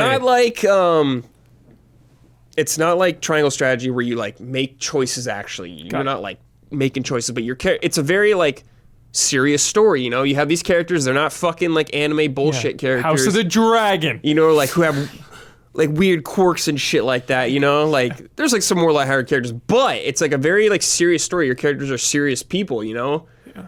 And it's not like they don't have like the art, like the personality types that some people might want to latch into. You're like, oh, this is this kind of character. I like this kind of character stereotype kind of thing like that. No, they're very serious. And it's like, I like these characters. They all have very complicated names though.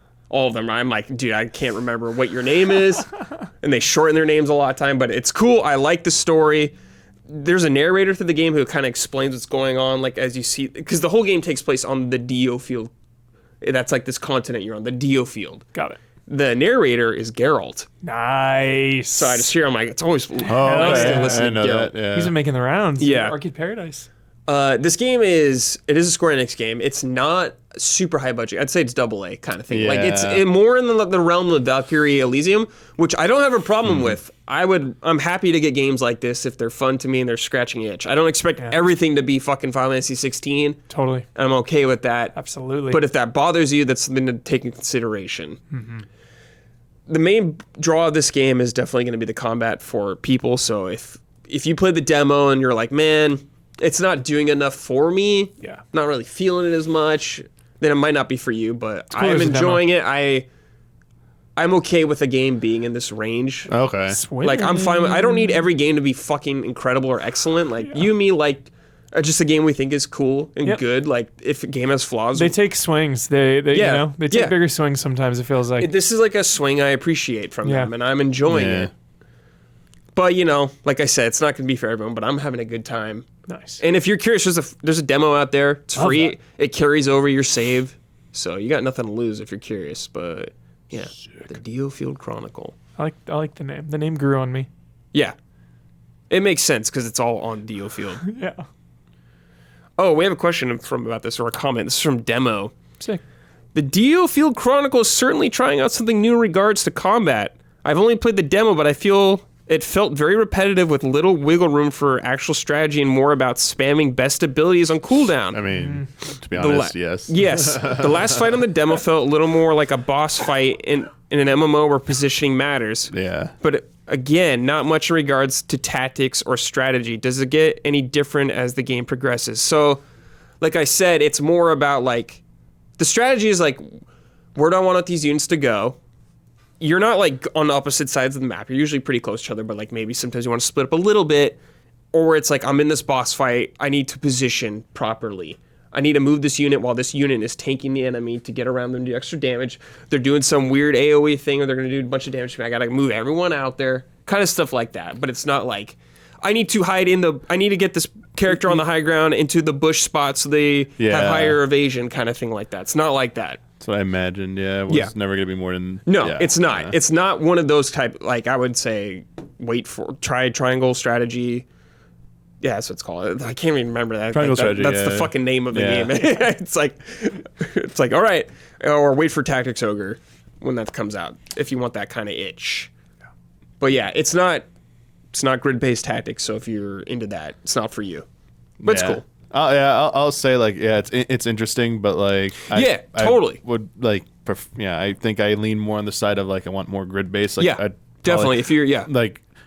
I don't think I'll play more of this. Like, I'm more anticipating the next Fire Emblem game coming out in January. So, like, that, but that's just my preference. But, like, it's, I think there's certainly a place for this. And, maybe yeah. I encourage you to give it a shot. Because I feel like no one's going to fucking play this game. It's a free demo. And, like, free demo. Give it a spin. All these games I like, no one plays in it. Bums me out, dude. If you don't care about the story, just skip the cutscenes, go into the battles. It's very simple. Like, it might seem overwhelming, but just mess around with some things, it'll click very quickly. It's not that complicated. To be fair, though, this is a AA game, I'd say, but some of the cutscenes are a little higher budget than I thought they would be. That might be a recurring theme where cutscenes might have been where the budget went for some of the visual production of Good it. for marketing. Alrighty. Huber! Yo. It is time for your favorite segment. Sort it out. Sort it out. Sort it out. You got anything this week? Let's hear. There we go. In case you don't know at home, sort it out. This whole segment is about complaining or telling someone to sort their shit out in the gaming industry. Could be the game itself, company, whatever. So I have a different topic this time. Okay. But it's the same target. Oh, Sony. PlayStation? Okay. PlayStation. Mm-hmm. Look. Look, all right. You charge $80 for a DualSense. 75. After tax and everything, I'm walking out at 80 plus. Right. For a fucking DualSense controller. Mm-hmm. Okay? Mm-hmm. 2. I had to buy a third. Mm-hmm. Okay? Mm-hmm. First 2. Drift. Mm-hmm. Busted. Mm-hmm. One of them, I can't even use really to stream stuff because it rewinds. Permanently just rewinds. Oh, yeah, so it's fucked. Completely. Then the other one, the analog stick, just like spasms out all the time. Like if I'm playing anything remotely competitive or any like even I was playing like Cyberpunk and just like my character is just like, what the hell? It has not been long and I take very good care of my merchandise. So I'm looking for support. I'm going online. I'm like, all right, support, repair. What do I do here? What the hell? Classic support situation. You go online. You're like, okay, Sony, need to repair this. It takes you to the site. Have you tried turning it off and turning it on? Have you tried updating your controller? Yeah, no shit. Like I've done all of that, right? And it just it takes you in circles. It takes you in circles. It takes you back to the main page then. And it's like, who can I talk to? Where do I go? How do I get this repaired? I freaking like Google, because it was nowhere on their site, clearly. Google, give me a number to call so I can talk to a freaking human being. Call them up the other day, 40-minute wait. Thankfully, they have the, like, we'll call you back thing. So I put in my time, you know. They call me back. And I'm like, yeah, my DualSense, you know, super nice, of course, as usual. I'm like, hey, my DualSenses are busted. You know, I took good care of them. They got some drift. You know, they're malfunctioning. I would just like them repaired, whatever. I'm expecting to pay. Like, I'll pay the repair fee. They're like, how old are they? Oh, yeah. And I'm like, I don't know, like a year or so. And they're like, okay, what, like over a year? I'm like, yeah, I think so. Like, whatever. I don't know. Sure. I guess I should have had my story straight and like learned how to lie. I guess I needed to be a liar. Okay. They're like teaching kids to lie because the guy's like, yeah, sorry. If it's over a year, can't do anything. Well, did you say I'm cool with paying to get repaired. Did I was you like, say that? Yeah, I was like, I'll pay a fee and like whatever, I'll pay. I would really like my controllers fixed or repaired. Like, yeah, nothing we can do. Fuck that. Sort it out. It's unacceptable. Like, dude, those are so expensive. So what, I gotta buy a new controller like every year if this thing busts, dude? Like, come on, dude. That should be a repair. It should be a standard thing when... Did you try finding a third-party repair? Yeah, called up third party. A lot of them don't do it. I called like 10 places. The one place that would do it, guess how much to repair? $80. Yeah, let me just buy a new controller, bro. Have Thanks. you looked up maybe doing it yourself? Have you looked anything up? That I have not done. I don't trust myself to be an engineer what's or the like point take then things apart. You should just do it if they're just fucked already. Yeah, I guess. I got nothing to lose now. Like, it's just crazy to me because I know... It's weird they don't have something you could send in, I guess. Yeah. Like, does everyone have that, though? I don't know. So with Joy-Con Drift, they were like, send it in whenever, right? For a long time. It was unofficial. People are like, if you send it in, they were just sending back fixed, but they wouldn't. I don't think they put out an official statement saying, we're fixing them and stuff. But you still could. For a time. I don't even know if you still can, but I think it was like for a time. Because this is not an isolated issue. Like, a lot of people, a lot of Twitch chat, I talk about this, and everyone is like, dude, I've gone through numerous. Like, this is a problem. Like, they're selling a faulty product that is very expensive. It is. And now I'm just shit out of luck and out of pocket. Like, it sorted out. Sorted out. Just another notch against Sony, dude. Come on. To be fair, a lot of controllers are shitty nowadays. And also, like, after... I've had a Xbox Series X controller that sings. It's just a basic one. Mine does not. It is. Mine's shitty. It's loud and annoying, but it works. Mine does not charge, and I've gone through 2 separate charges. There it You know is. what? Sort it the fuck out. Okay, Sort here we the go. fuck out. Here we go. Sort it out. Your basic Xbox controllers do not have a built-in fucking charger. Yeah. You need goddamn batteries in the year 2022 for your fucking controller. What are you going to go, Costco? Not only is your controller loud, the D-pad sucks ass, it doesn't have a fucking charger in it, it's a shitty fucking controller. Sort it out. God damn it. It's trash. All right, Damiani, sorry. Fuck! Sort it out. I was just gonna say, I feel like most things have like a year warranty is like kind of standard on a controller. Very standard, unfortunately. Yeah, it sucks though. And I think even if you lied, they might have asked for like a proof of purchase. They would want like an serial Amazon number or whatever. Yes, they would. And a serial, and they could look up like the purchase date in their system. So like they probably could have done it. I will say Microsoft, one of my controllers did have an issue. Before I found out how to fix it myself, because it was just it's easier. It's a common thing. The series controllers, even Blood had to fix it. The LT-RT can get stuck when the strip peels off, and it's just the glue below it's there. It's like the plastic will now hit the edge of the dry glue and get stuck sometimes. So you gotta like go in there and clean it off, and it'll still be loud as shit, but like it won't be an issue. But I know that on the first time it happened. Went through the site, whatever, had my account. It was like they sent me. I was actually shocked. Like, you're just sending me a new controller. Like, I don't have to send you the existing one. They're like, no, you keep it. We send you a new one. I was like, okay, that's pretty cool. That's cool. That's cool. But then I like felt bad when it happened again. I'm like, okay, is it them or is it me? And I looked up the issue and like, oh, it is their thing. It is a problem with their thing, but like, it's an easy fix. Like, rather than like waiting for a new controller, I felt bad. I was like, every one I get now, I do it immediately now. I'm like, just don't even screw with that. I know you don't play Switch anymore, but it's broken. Not only did my Joy-Cons get drift, but my Pro controller got drift. What? Oh wow! So I had to get a new Pro controller. Yeah, that was fun. It's definitely a common thing with Nintendo. I've never been afraid to use a video game controller, and now I am. I have my black DualSense that I bought after both of these busted, and I like keep it on a shelf clean, away from everything, and I've only used it for Last of Us. Like, I'm only gonna use it. I'm only gonna bust it out for God cases, of War. Special cases. Yeah. What the hell? God of War, you're gonna get that God of War dual sense. Anyway, message for anyone who gets that. Be careful of that Serious. Yeah, we'll see how their Edge controller, their version of the Elite controller. We'll see if that's a little better. I don't know, but we'll see. Yeah, it's a bummer. Sorry, Donnie, what was yours sorted out, dude? Sorry, me and Hubert just fucking exploded. That's pretty good. Yeah, I think we're enough sorted out. We're good. Jesus. So Sorted out, dude. I asked the audience for some sorted outs now. Yes! Oh, great.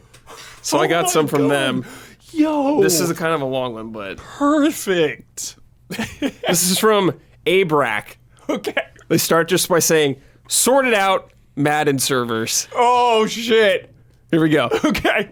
I've been in a Madden online franchise league with the same core group of guys since 2014. Wow. There was a lot to complain about in Madden every year, both from a gameplay and bug/polish perspective. But the end of the day, we all love football, and it's pretty sick you can play through multiple seasons with 32 users. That is pretty sick. Very cool.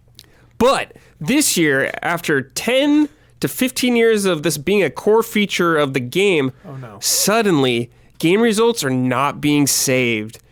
You spend a precious hour of your life in an intense battle of wits and cheese to see that it didn't count for no reason.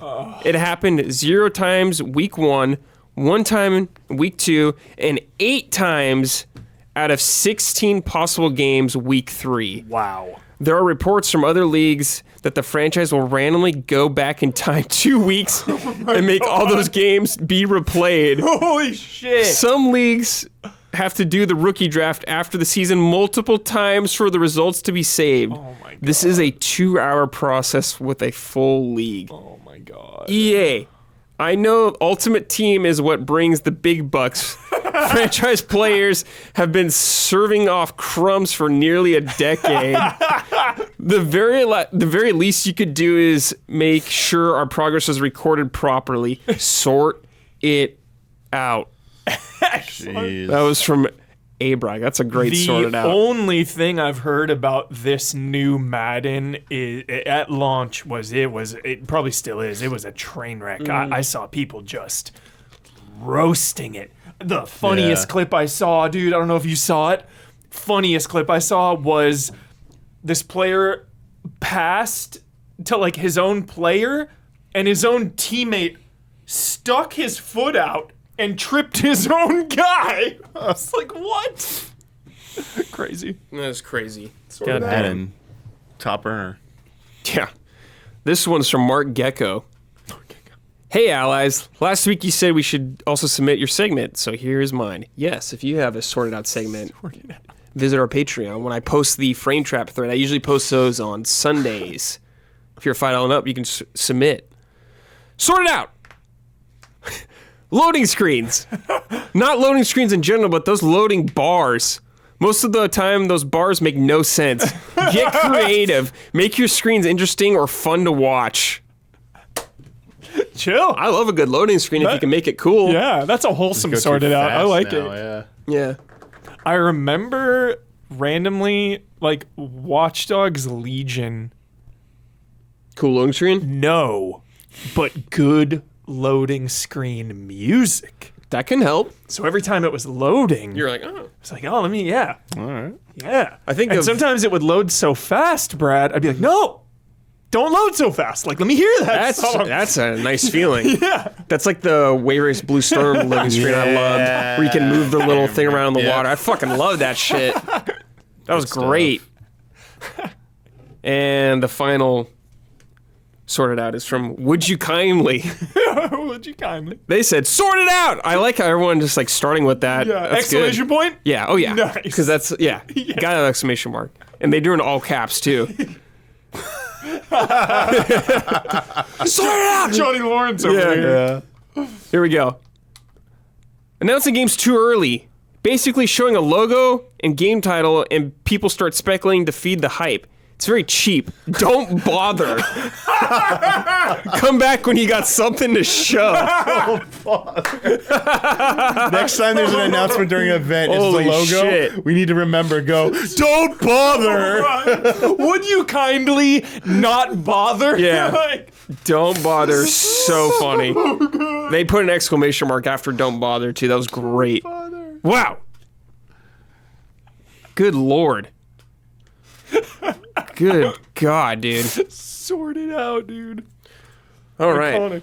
As always, we got some shout outs. Oh my god. These are for some of our highest patrons who we love very much. Yes. We got Jabbawabs, Elthanas, Greg the Dark Knight Kettering, and Anacrothe. Hubert, give me a shout out as a controller with drift. How would you do that? Shit out. There we go. Out. Beautiful. Beautiful. That is, yeah, because it's just fucking wacky. Yeah. Man. It's just fucking Yeah. wacky, man. It is. Trying to aim down my sights and my thing is just bloop. Yeah. It's like, I know controllers had problems in the past, you know, way Never back in the like day. this. Yeah, never. I like had this. problems with controllers, but just feels scarier now. I don't know why. Yeah. And more common. I feel like it's more common and it's quicker. Like, Maybe, yeah. you know, growing up, like, I know they're much more complicated now, of course. so that could be a factor, but it's just like, Yeah. I mean, I had some terrible N64 controllers when I think about, dude, you remember, like, I mean, you know this, of course, Sure. like the analog thing with the, like, the crust that would come out of that thing, just like, what the It'd fuck be all is like this? sometimes it'd be all flimsy. It's like in a there. rubber band Yeah. at the bottom of Yeah. the ball that I held was it like, in. what is this I think shit? it's just analog sticks, man. That's the beginning of the end. That the N64 controller is the most maintenance I ever did on controllers. I used to go at those things with toothbrushes. you Wow. know? Wow. That is very intense. I take good care of my shit, so it's unacceptable that Some of the sort it out. It's N64 over. controllers we use, I bring in, are still my original ones from '96-'7. Yeah, So sick, dude. minus one of them. I don't bring it anymore because that one's kind of like Yeah. going out. Just going out. All right. Next game, Damiani, is Valkyrie Elysium. Yo, So I think this is out now, actually. But you played the demo of this. yeah, I think it'll be out by the time this episode goes. Up, Yeah, I maybe it's out believe. to... Oh, okay. It's the 29th. Oh, okay, it's the 29th, so a couple days then. Yeah, it's either Tuesday or Friday. I forget whichever it is. Yeah. But yeah, there is a demo out there. It's like the tutorial, first main mission, and then a side quest. And then there's actually a second side quest you can do, but to unlock it, you had to like 100% find these things in the first mission. And it was just short. These side missions are short, so it wasn't like really didn't really want to play the extra thing. But it is another entry in the Valkyrie series, which I have no familiarity with. I know Lenneth is the PSP one? yeah, the remaster they're re-releasing got delayed till December. Was originally supposed to come out along like side this as well. But I will say this: it is a very combat heavy game, like Yes. like virtually It's like character action, character isn't it? action with a light JRP, light RPG elements, not JRPG, light RPG elements mixed in with it, and then like basically like spells and abilities. And essentially how it works is for combat. Let's start there. Your character has like a basic weapon, and you have like in similar like Bayonetta, Devil May Cry you have like XXX like combos, and you can like jump and do the same thing. You also have like a triangle combo. I play on PlayStation, so like X was light, like triangle was like heavy, but like not really heavy. It's like a different type of attack. You got like a circle to dodge, dash, or whatever, and then you string those together to do combos. But like it seems very basic. But they weave in some pretty cool things. Nice. So you have this ability to like kind of like lasso things, both objects for traversal, but also to lasso to enemies to pull you to them really quickly. So you can gap close, which is really good. Feels really nice. Has a long distance to it. So makes it like combat really feel fast. Flows very well. Now on top of it, here's the two unique systems. This is where the RPG and kind of like diverse elements come in. You got like your skill set. So you have like They're mapped to like R1 and R2. The R1 set brings up, I believe I'm going to get this wrong, whatever one, but one of them brings up your special abilities. You start off with like a lightning one, chain lightning, Hubert. Ooh, I Now, love enemies chain lightning, above their heads have a symbol. and it gives you like it lets you know like which element they're weak to. And they have 2 meters. They have their life meter on the right, which is full. The left they have an elemental meter, which is empty. Now, if you use the element they're weak to, you fill up that meter, you can crush them where they become there's like a hunch over. What is it? And they're more vulnerable to like damage. What is it in 13? You fill that meter in 13. It's like the stagger.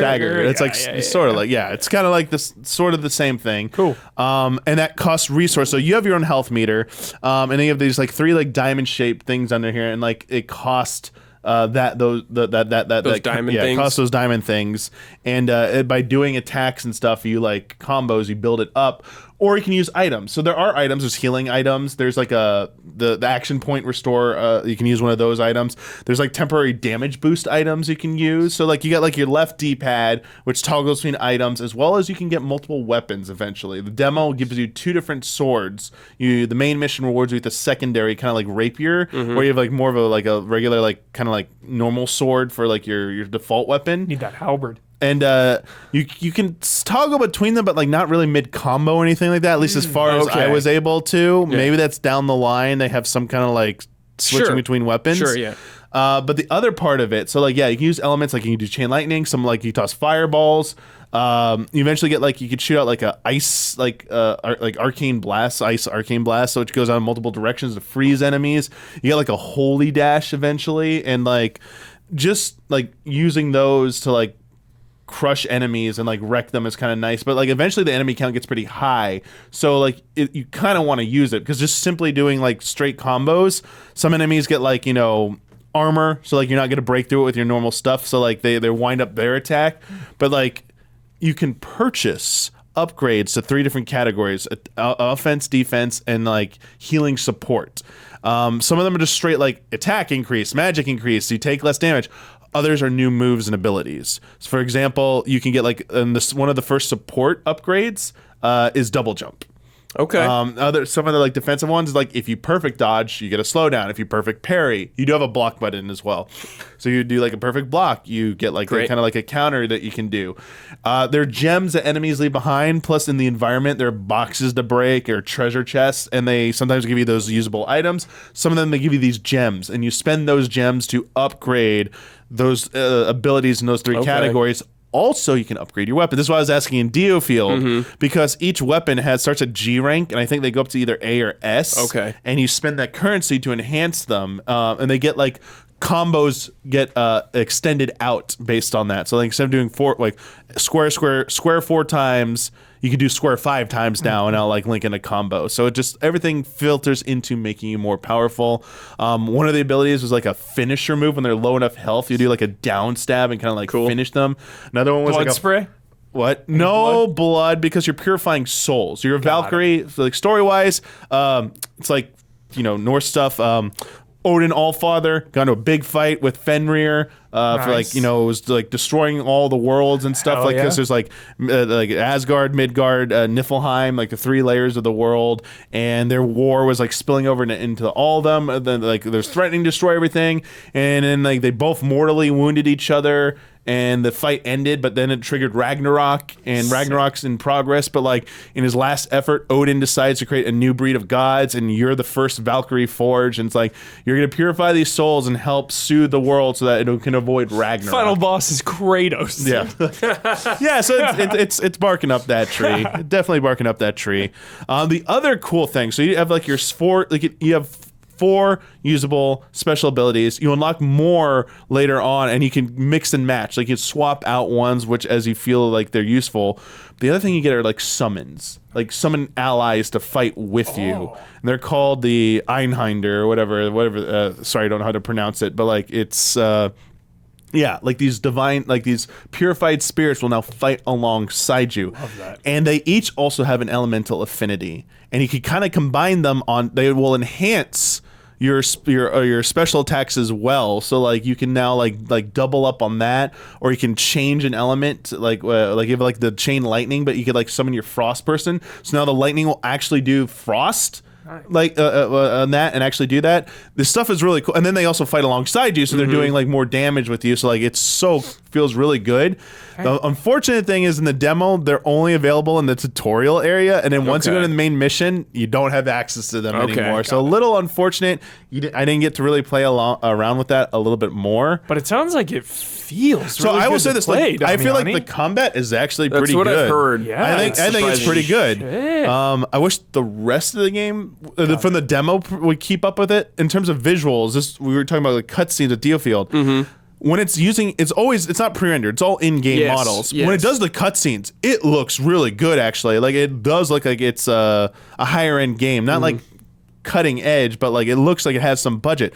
But when you're in the gameplay parts, actually doing combat and exploring the levels, it goes like a lower resolution or it does like a black outline effect on everything, and like there's some kind of like fog in the distance. Like it's not as the image quality goes down a bit for that. Got it. And that's where I think some people might be turned off, as it just looks like a cheaper It game. looks like a PS3 game. Yeah. It looks like a PS3 game at that point. It doesn't even really like a PS4 game. It's like, How does it run though? but it runs runs good. Yeah, that's very important with the solid frame rate from what I saw. I don't know if the final version will carry that over, but like from the demo, like no hiccups. It's weird. Square Enix is just like shooting out all these kind of like AA games. Like honestly, I would count Star Ocean as like AA too. Yeah. I tried 2 times to get into Valkyrie profile. Is this the same universe, right? So yeah, I don't know if it's a bought prequel 2 of or those on sequel, PS2 and like barely touched them. Never really got into it. So how it works I'm is, gonna buy physical of this so you can borrow mine. so it's like not like a overall map or anything like that. Like It's like stages, You do right? you do the tutorial, and then you go back to Valhalla. Nice. And then there's like this globe, and so you can see all of the Earth, and you choose missions. So like it's almost like DioField, honestly. Yeah. It's like chapter 1, go to this place, and then as you complete missions and fulfill certain conditions, like collect a certain amount of there are these flowers. They're like the leftovers of like fallen souls, and like they have like it's voiced, which is kind of nice. It's not just text; it's voiced, where someone like laments like. It gives you insight into like the environment you're in. Like one was like a cook and was complaining about someone not liking their food. Another one was like complaining about the taxes they had to pay and like hope that like on the other side life was better and stuff. So it's like some of it's like menial, but some of it's kind of like dark and like a little bit depressing. But otherwise, you collect those and like they can unlock secondary missions. The environments. I thought they'd be super linear, and for the most part, it's kind of straightforward. But they do have like some diverging paths here and there. Like there's a hidden chest over here. There's like maybe I fell down somewhere. There was a path down here. Like it has just enough where it's not overwhelming, but it helps shatter to like it's not totally linear. Got it. And I think it's a good balance. The outdoor area of the first environment was like the most interesting. Once I got inside, it was like a typical like ruined castle environment. Yeah. A little less exciting there, but like the outside, like this ruined church. So you went through like a little village. Everyone, but remember, no one's alive right now. But like these enemies, these undead enemies appear. Skeletal warriors? No, they're not skeletal warriors, but like they're like goblin-looking things. There's like these like gargoyle-looking things. They come in. There's like a drake, like a mini drake that you fight as well. And then like the final boss is like something out of like it's really crazy. It's like a bug-looking like it's like a spider thing, but like it's got like a different face. It's like a mix of like Atlas Persona style meets like Souls. It's like it's kind of it's more colorful though. That's the thing. It's got a lot of color in this game. It's not very like gray and dreary, so I kind of like that about it. Nice. Damiani, man, selling me today. Putting this up on my watch list too. Yeah, my concern comes with like the environments going forward. Like, is it gonna get to like like the enemies? Like, did the enemies start challenging your abilities? Sure, even though you're getting more powerful. Like that's what Devil May Cry does, and what Bayonetta does. They start throwing at you more complicated enemies. Totally. And the environments just go crazier and crazier. I don't know if this game has the budget to keep up with that, or potentially the creativity. But fundamentally, it's very solid. There's something there you like. Yeah. That's cool. Feel the same about Dimesia. Same exact thing. Oh, sure. Combat's so fun, super low budget, not the most enemy variety later on. No. It's like Yeah, totally. Cool, yeah. I am looking forward to Valkyrie Sick. Elysium. I'm Yeah. hyped for it. I am very I mean, like, quick shout out to Square of giving so many demos for their games. Yeah. That's really cool. Really cool. And they usually carry over too. This one carries over as well. That's amazing. Some people do have the game already. Like they capped the amount of like gems you could earn in the Sure, I understand that. They unlock it. Some people are like, well, it seemed kind of grindy. It might be grindy, but they're like, oh no, your cap's really high. Like you won't have to grind as much. Like like unlocking new abilities will come a little bit faster than they did in the demo. I think it's a smart idea for some of your smaller games to just give it attention, but they also do it for their bigger games. Like Final Fantasy VII Remake had one.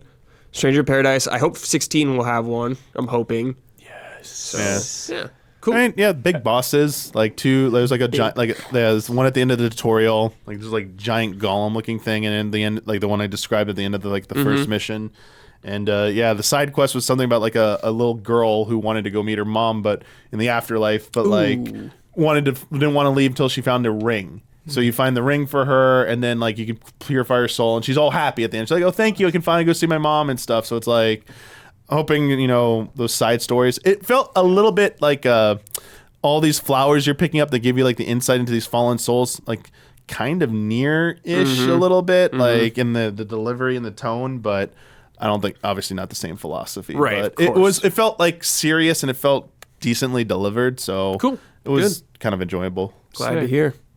Next game is Moonscars. So Moonscars is a Metroidvania it's a dark fantasy Metroidvania. So obviously, I was interested in this. Yeah. Game looks rad. I've been playing it. I've played like 5 hours, I think, of this game. I need you to tell me it's good. It's good. Okay. But I don't love it. I don't think it's great either. I think it's good, though. Well, you said that about the game I'm playing, which we'll get into, and you're wrong. You were like, yeah, I wasn't really feeling it. Next game on my list. Which game was that? I'm trying to remember. Infernax. Oh, you didn't tell me to do that. I did. No, you didn't. Because I went through your text. Sort it out. Really? You know what I have? Going. I'll just say what I have from you. I have Sort it out. possibly Cyberpunk update and Call of Duty Modern Warfare 2 beta. Keep going. I mean, we could fit it in. It's fine.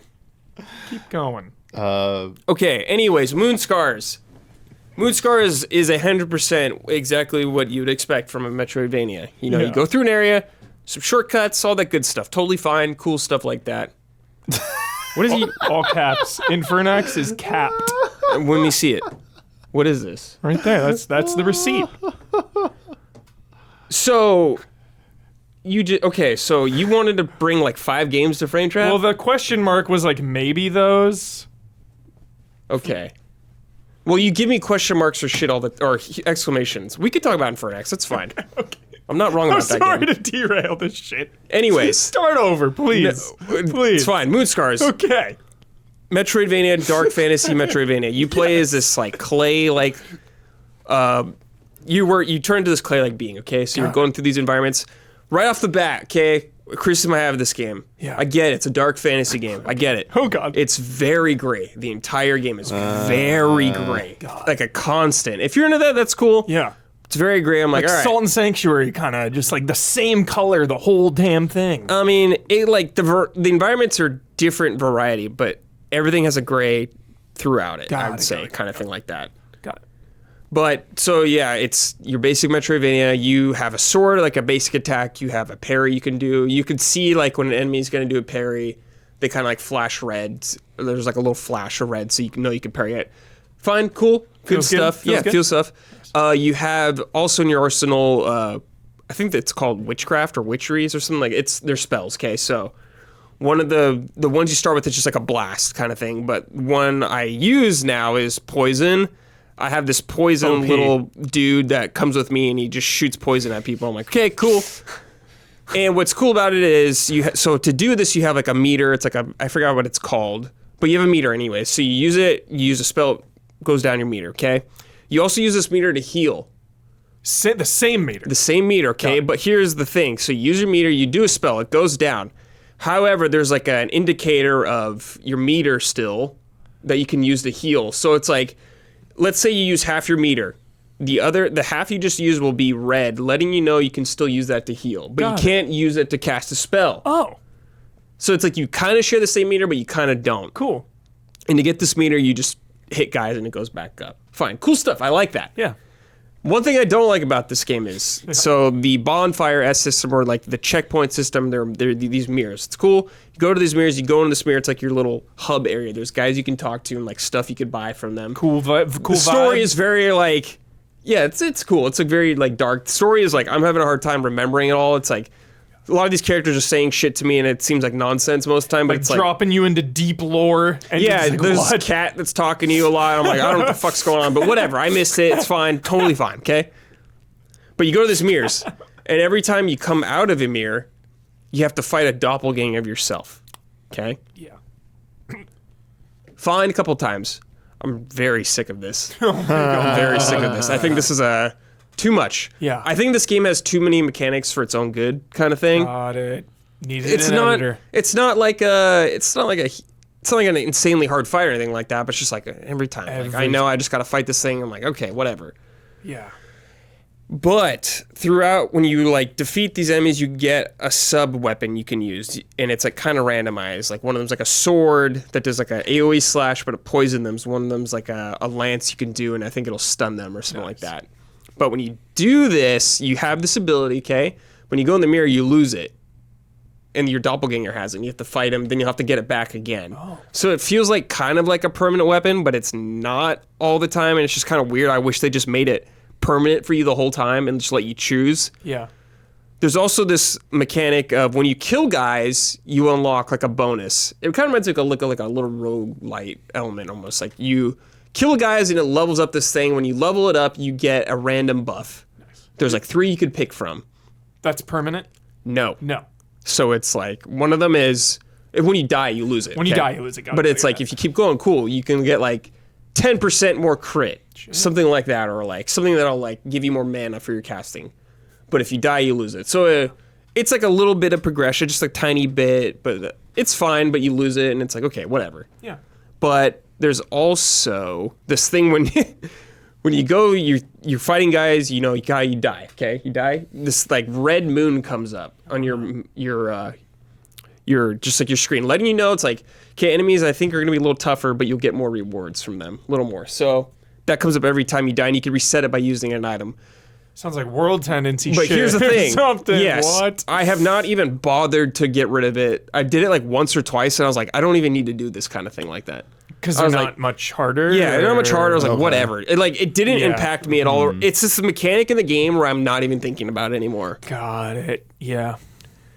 And I'm just like, kind of like this whole thing of that game is like these mechanics, and I just don't think they're deep as enough as I'd want them or feel. When you ignore mechanics, I am ignoring this mechanic, but yes. But going through the levels is fun. You're going through, you're getting some shortcuts. You got this cool, like, spooky castle. There's some weird lady there who's like speaking very cryptic things and telling you to kill fucked up shit. And you're like, all right, cool, whatever. I'm down with that. There's some bosses. The bosses can be challenging, so that's fun if you're into that. It can be a challenging game. It's not like a cakewalk. You're going to have to pay attention. You're going to have to, like, dodge stuff, but you're not, like, leveling up, like, stats. You're not, like, boosting strength and stuff like that. You're not, like, leveling up your sword from what I remember or anything like that. But you can level up your magic, which is cool. But there are upgrades you could find that are permanent upgrades. Like, permanent, your sword will be permanent more damage. That's how it does. You just find it in the world. It's just like, here, it does more damage now. Or you find this item out in the world. Now you have more health. Or you have more mana. Stuff like that. So where do you find that stuff? Is it just in the world? Just around? Finding secrets, yeah. Got it. There's all... I'm picking on this game, okay? But I do like this game, but I'm picking on it. There's doors, or there's things in this game that are blocked. And you need to use a certain spell to break it. Certain spells. Yeah, classic. And it's like the basic spells. So... But the spells I use, you cannot break the door with. So whenever I get to these doors, I have to equip the spell to break it. And it's just a little thing, but I'm just like, okay, here we go. Switch your side, put it back in, break it. Okay, now I put it back my other stuff. And it's just like, here's another one. Okay, that tedious stuff, It's just like a lot of little stuff. But the core of the game, it feels good to fight. Fighting feels good, which is important. I think the environments, despite them being very gray, look cool. I think the art style is cool. And I think if you enjoy dark... Metroidvania, I think there's enough here to have a good time. I don't think it's the best by any means, but I think it's a solid one. You can have a good time with this game. Nice. I want to finish it, but I hope it does something more to surprise me. Got it. There's some, actually, sorry. One thing I like about Metroidvanias is I like when they have platforming elements to them. Same. Yeah. Guacamelee. You know I like Guacamelee. I like some of them in Blasphemous. This is not for everyone. Blasphemous maybe goes a little overboard sometimes. Yeah. Just Spike Pit's dead. There's spikes in this God, game, those spike but they don't kill you in one hit. So Blasphemous, yeah, you're done. Yeah. But there's some like fun little like some challenges of like you ride like an elevator kind of thing and you gotta like jump down then jump up as it's moving to dodge spikes and enemies like that. Yeah. Just cool little things like that. So it's a cool game. I'm hoping it'll surpass my expectations as I continue on. I'm not done, so I don't know. Dope. But yeah, we'll see. Sounds like you're swimming. Yeah. Yeah. Nice. Yeah, that's it. Definitely you can swim. Yeah, absolutely. Cool. Absolutely swim. Hell yeah. All right, Huber. Let's talk about Infernax. then. Infernax. Tell me about this game. Dude. Obsessed. Retro Metroidvania. It's very so this game is like we like Castlevania too. Yeah. Sure. One of the only this ones game. I'm barely playing. Yeah. This game, I know. Dude, this game is so sick. You're just like this crusader guy coming home to the land. It's been overrun by monsters, and you gotta clear the monsters and clear the caves or dungeons or castles, whatever the hell. So, like Brad said, super Castlevania not super Castlevania 4, but it has strong Castlevania vibes. Yes, Yeah. you're killing demons and stuff. Yes. And what I really love about it is how well the RPG stuff works. So when you kill enemies, you're earning XP, you're picking up gold, you can then take that to a bonfire and level up your abilities. Very streamlined. There's attack, health, and mana. That's it. But then there are also shops where you can buy extra flasks, new weapons and armor. Very streamlined. There's only like three weapons you can unlock and like 3 armors you can unlock. It's just basically like tiers of that. But then there's like 6 or 7 spells you can unlock. Like I started out with like this bubble shield, but then I like found a dude in the middle of nowhere. And he's like, I can upgrade that for you for a price. And I like it, no voice acting. That's just me doing the voice acting. No voice acting. Yeah. You give him some gold, and then he makes your bubble shield have like flames that go around it and do some damage. Okay. So like upgrade that stuff. There are some ones that are like a healing spell was a reward for a side quest. Really awesome progression and exploration for how small scale the game is, like pretty linear, but like enough room to explore. So the first kind of mission is to clear this big keep, and you travel down and you get into the keep, and initially it's pretty hardcore, like pretty punishing. There's 2 difficulties. There's I forgot the name of it. It's like standard and casual. We'll say the standard difficulty, it says, is intended. Yes. The intended difficult. What I love here, punishing. If you die, back to your save. So like you explore a dungeon pretty well, you're doing well, you die. That's Symphony of the Night. Yeah. Right? When you die. This is much harder than Symphony of the Night. Yeah, it's pretty challenging. Like that's how punishing it is. You go Yeah. back to your save, you go back to your load spot. Yeah. The casual one you could do is like I think there's like checkpoints maybe. more checkpoints, come back to Gotcha. life, Okay. like lose a little bit of XP and gold. But what I love, the caveat, it says if you choose that, you can never do classic mode. That's what it's called. You're locked into casual if you do it once. So it's like if you want to stay with the intended classical mode, you got to go back to your save. Wait, you have to start a new file? No. You keep your file. It's like a save point. You keep your file, but it'll lower the difficulty for you, and you're locked into that lower difficulty. No, toggling difficulty is once you set it. You can only go down. Yeah. Okay. So, really punishing, but like, I liked the RPG stuff because then I Brandon Jones'd that shit and was like, I'll be back. Let me go grind it out a little bit. Did some exploring, did some side quests. Pretty cool side quests. It's like, hey, my husband is possessed. Go free his soul. Or like, go to this graveyard at night. There's a day and night cycle. A lot of freakos out at night, ghosts and goblins. That's really cool. So it like changes it up. And then just like a morality system, I found these like brigands out in the world. Yeah, this is the coolest part of the game to me. Yeah, I found these brigands and they were like, yo, go destroy this like holy book. And I was like, I'm RPing this shit. I'm going full, you can appreciate this. I'm going full like cleric knight, sure. for the gods, for the land, like full on RP that. So they give me that task, right? Then I go a little further to a shop, and the shopkeeper is like, yo, those guys out there, they're giving me the creeps. Like, will you get them out of here? So then you go back to him. I remember yelling at them to get the fuck out. Yeah, you go back to him. This is just one small side quest. That's the only spoiler, okay? Sorry, whatever. So you go back to him, and they're like, hey, like, have a drink with us. So you can either stay and have a drink with them, or you can say, get out! Like, and it's really cool because anytime you find a boss or do one of these encounters, the graphics are really cool. It'll be like, behind the character, it'll be like really artistic, it'll show your character like fully, just like sick. Everything looks a little better, a little more immersive. Like it's still like 16-bit looking, but Sick. better than when you're just like out in the world. So yeah, there's all those side quests, and I just love the progression. Pretty cool music. And I like the dungeons, like some cool bosses. Not the best bosses I've ever fought, but enough visual variety and strategy to set each of them apart. There was one where I needed to like knock things back to hit them. There was one that was just a brute force like DPS check, like ga ga ga. There was one that was like a lot of traps and summons, kill the ads, but these things are falling down. So we love Metroidvanias here, which is why I was shocked. Brad, I want to get your take. I was asking you about it, and you're like, yeah, it was just okay when I played it. So this game, like Castlevania 2 for me. Yeah. Cool ideas. Yeah. I don't like the execution. Shit. So I remember when I was playing this game, Yeah. I did not think the gameplay nor going through these locations was fun enough. Damn. I thought I got like kind of bored. Shit. Which I was like, damn, I wish I could love this game, Yeah. but I'm not. This is one of I don't the think this is a bad highest- game at all. I think it's a good game, but it wasn't enough. I was not enjoying it enough where I was like, I want to keep playing this. Wow. You know what? I don't like It's much better than Castlevania 2, though.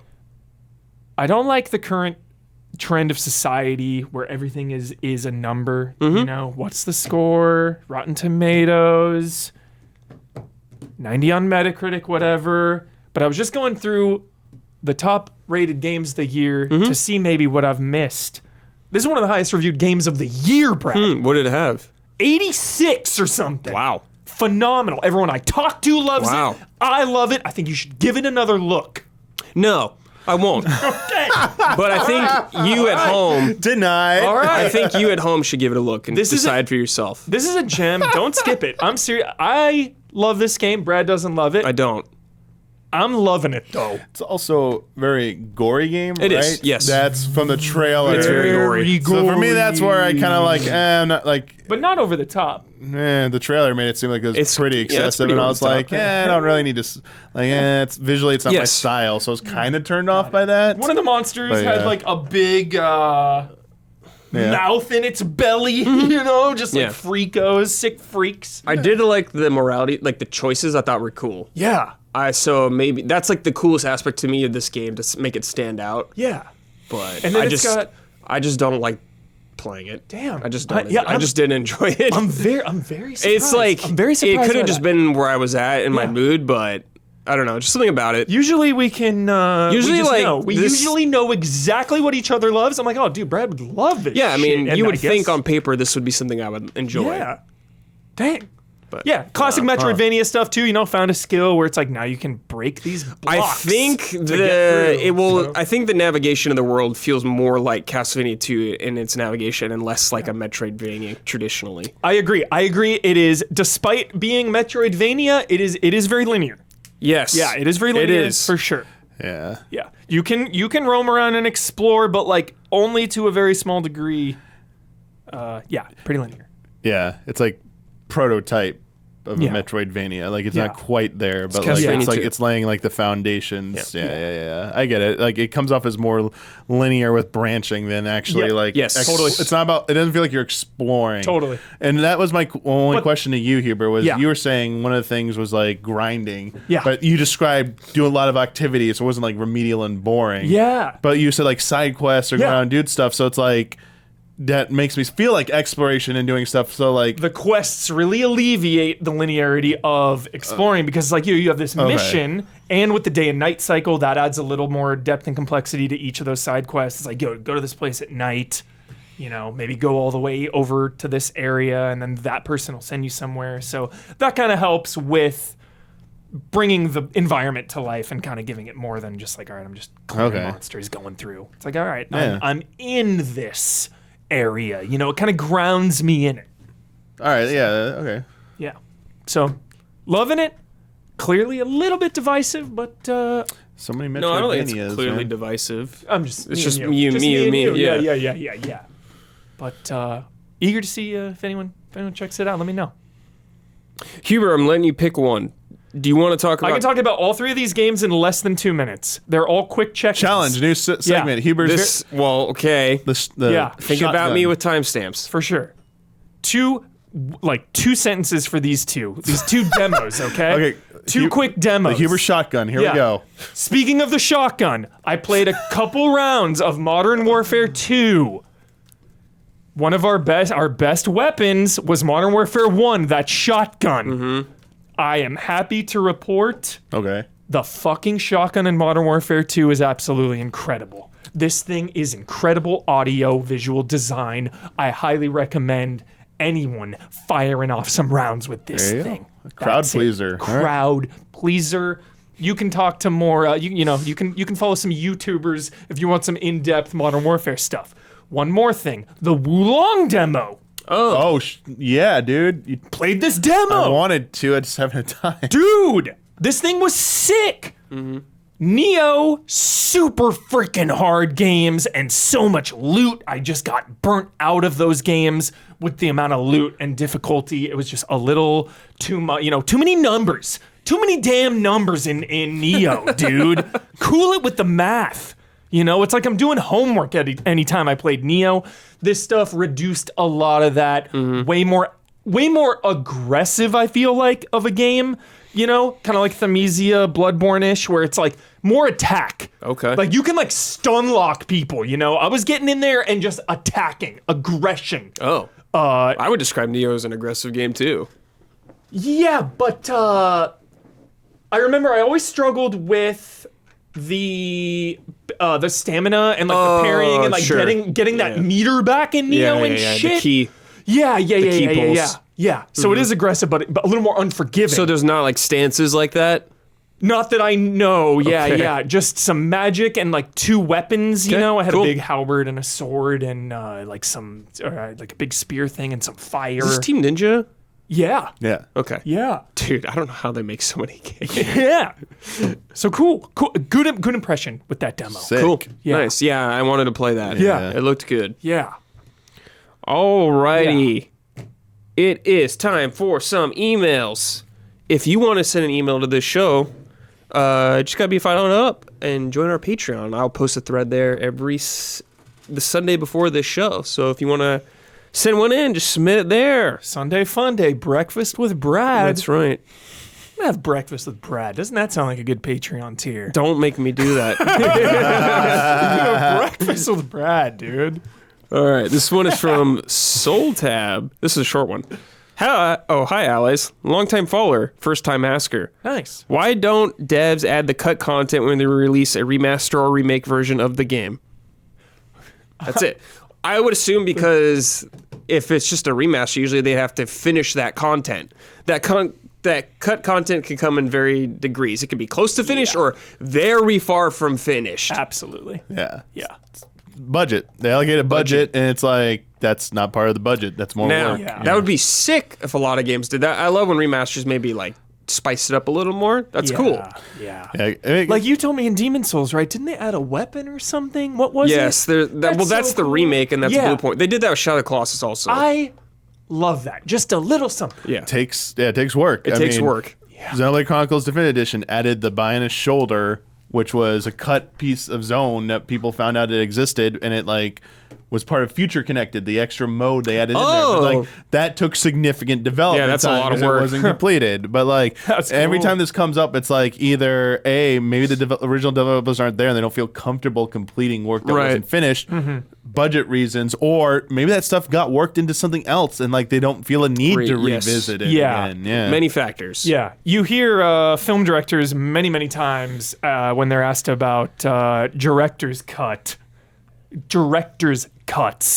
I think Ridley Scott gets asked about some, and he's like, the one you saw in the theater is the director's cut. Everyone's talking about like Last of Us Part 2 director's cut, and it's like, that's the direct. It's already the director's cut. This is the game. It's because they've done multiple director's cuts for Sony games. Yeah. Ghost of Tsushima, definitely director's cut. Sure. Yeah. definitely- Death Stranding, director's cut. Sure. there's Sure. a director's cut we do want. What? The Phantom Pain director's cut. Absolutely. That is one legit one right there. Bro, this question is legitimately that for is that. the one. Oh my god. Oh my And with them, god. whenever Why they're are you announcing, opening up old because when they wounds announce right these now? remasters or whatever, if they, because I'm like, what are you gonna do with Phantom Pain? It's already HD. It's like maybe they worked out a little side deal with Kojima just to finish that little part. Oh my god, dude. Oh, Damiani. What if Keely's got that for Game Awards? That would be insane. What, Metal Gear? Phantom Pain director's cut. That would be so sick. That would be dude. wild. I refuse to believe that'll ever happen, but that would be wild. Damiani, that's hard for even me to believe, man. But I'm going to hope. I have hope, at least. Oh no. Yeah. We gotta level up Huber's willpower. It's not high enough level yet. Only because Konami, man. Konami doesn't like Hideo Kojima, it feels like. There's some bad Sure blood feels like there. that. Yeah. All right, this next one is from Snake. Snake! Oh, that's a sign, dude. Well, Hope has gone up. Well, slow down. It's SNAQE. It's an egg. Snake. Metal Gear Solid 6 tease. They're okay. All right, whatever. Hi. Since Xbox started to buy studios, the allies often come to the conclusion that PlayStation is no stranger to exclusives. Is there actually a franchise/series of games that was historically available to everyone and then was made exclusive to PlayStation? For me, the difference is, and it leaves a bad taste in my mouth, that Xbox takes away game franchises that were available to everyone. Love and respect.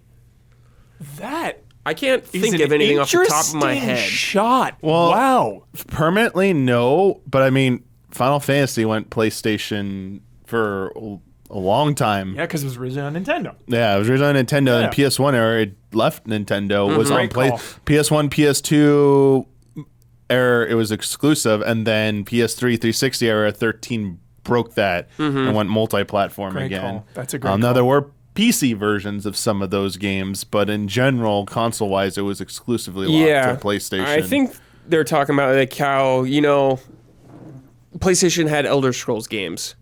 They're not going to anymore. They'll never have that anymore. Like if Wolfenstein comes out, they're not going to have that anymore.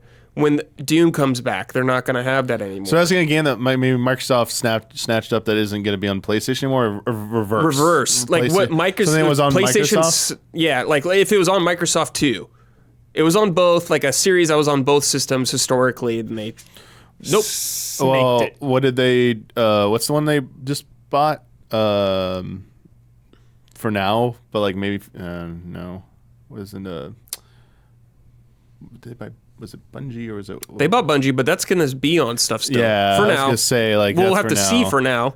Yeah, But if like Destiny 3 or whatever comes out, that's like all and I can it's think not, of is like something like that, and that's even more recent. That's not even like a historical thing either. I think they're asking more like historical thing. Like for a few generations now, it's been on multiple platforms. Sure. That would go Sony exclusive. Yeah, I mean, if Sony buys Square, that rumor of them buying Square, If they did, I feel like that would I've been be- hearing about that yeah. for 2 years. that could, yeah, but It could happen. Nothing's coming to mind off the top of my head. but, Nothing like, off the top of my head. I mean, there's still the potential for Yes, it. there very much is. Yeah.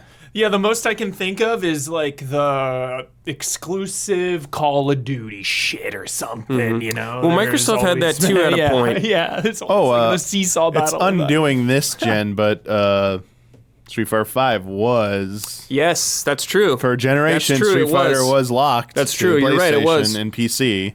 Which Street Fighter was on Xbox at a time. Yeah, Like 4 and stuff, and some of the... 4 and earlier were all on Xbox, that's true. Yeah. 4. Sorry, 3 was there was no Xbox with 3. Yeah. Yeah, it's not like Sony, I guess, taking away something you're used to having on Xbox maybe right now, but they're locking down a lot of games, like newer games especially, like Rise of Ronin, is that what that game's called? Because they're helping fund it, you know, so that's not going to be on Xbox. They're like locking down exclusive stuff, like 16 is exclusive to PlayStation. Yeah. I keep forgetting that is the most insane thing I've ever heard. That What? 16 is exclusive. That is nuts. Yeah, it's not on PC right now. Whoa. Probably will be later, but Wow. Yeah. I mean, 7 Remake eventually came to... Yeah. Yeah. Good call. hasn't come to Xbox. Yeah, that's the funny. 7 Remake has Is not Not come on to, and Xbox. no Will it? sign. I doubt it, honestly. That, I wouldn't be surprised if Sony locked that down. Sony probably paid a lot. Yeah, they probably paid a lot of money. for that. Jeez. A lot of money. Jeez. Well, I mean, they kind of want to keep those Japanese games on their system, you know, I guess. Yeah. Like, as a business move, I don't think it's a bad move. As a business, if you're just someone who wants to play games, yeah, it sucks.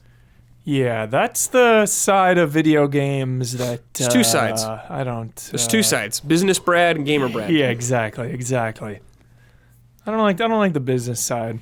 But it's a real side. Because I'm MBDs. It's a real side. All right, this is from Joshua Lemon. Lemon? I don't know. Lehman. Howdy, gents. When do you guys usually start ramping up playing games for Goaty Talk?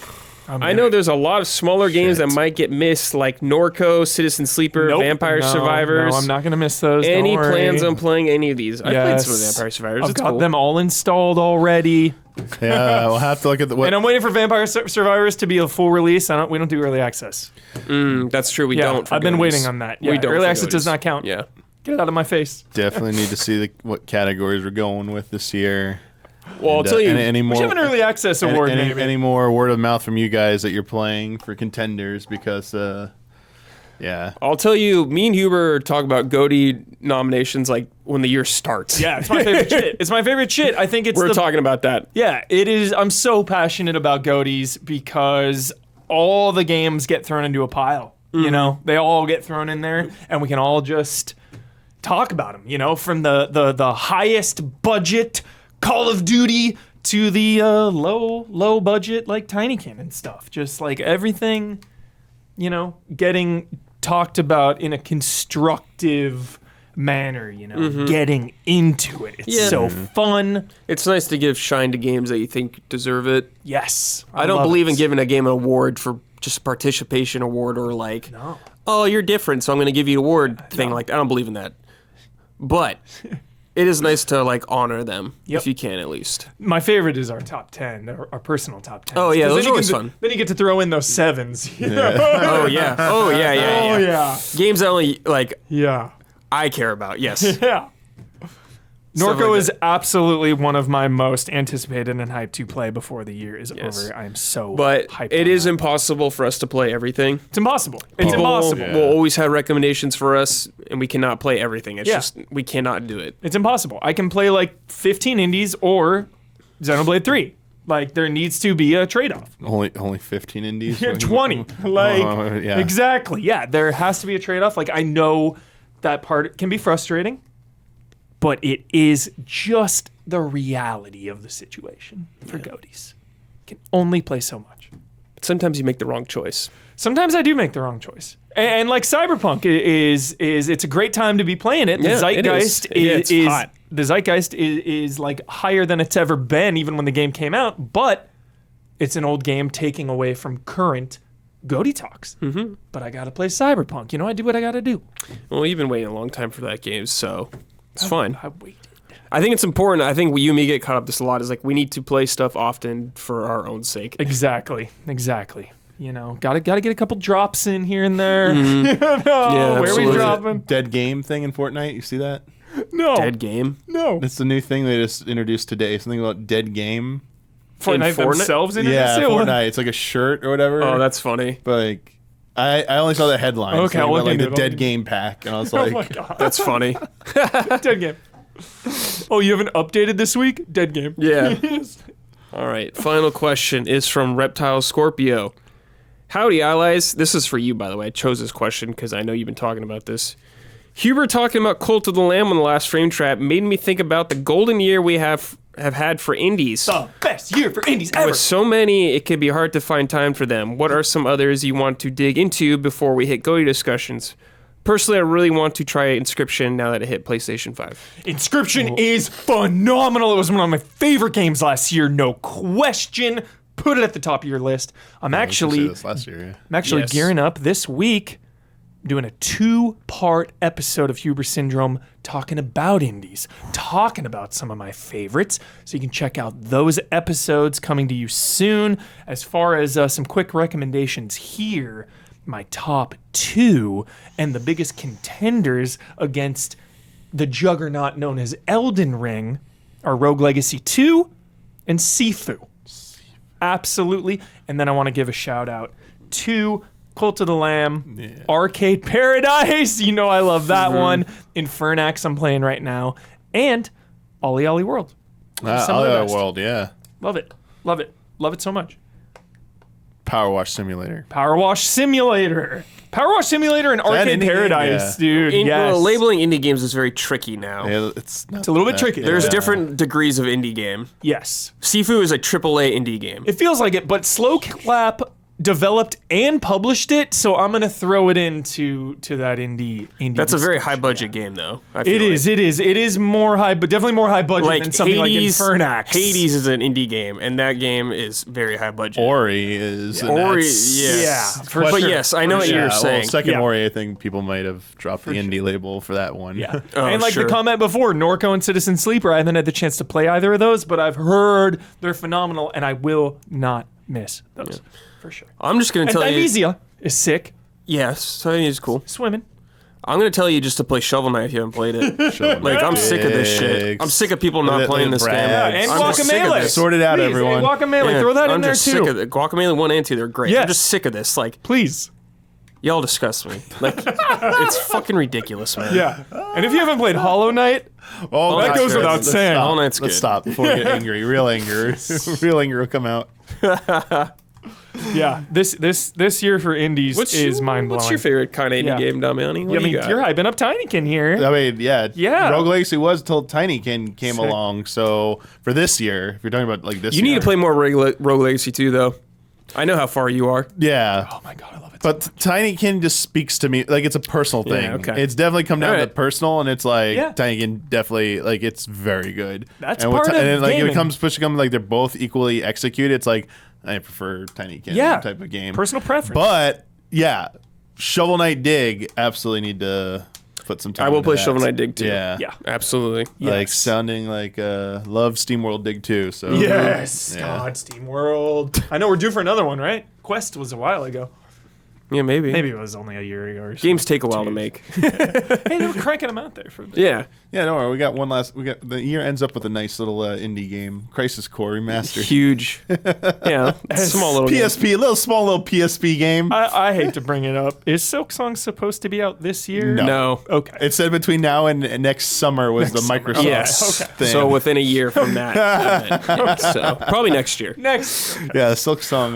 Next year is gonna be the year of the indie.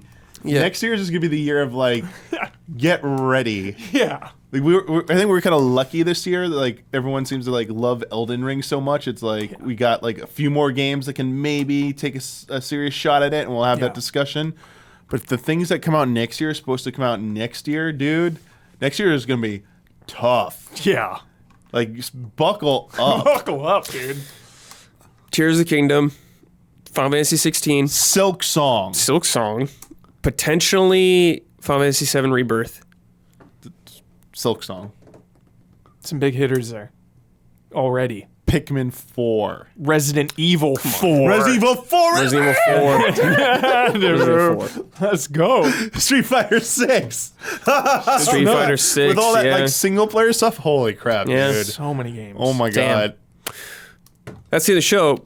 Do you dudes have any final thoughts? Any final words? No, I'm glad how celebrated indies are this year. Absolutely. Like they are the backbone of the year. Like no question. Like you have like Elden Ring and potentially like God of War, just like the base, and then just like all these indies just like Hey, crushing it. do not sleep on Bayonetta 3. Is that out yet? That's not It's out coming yet. out It's coming out. this like in October. It's coming out.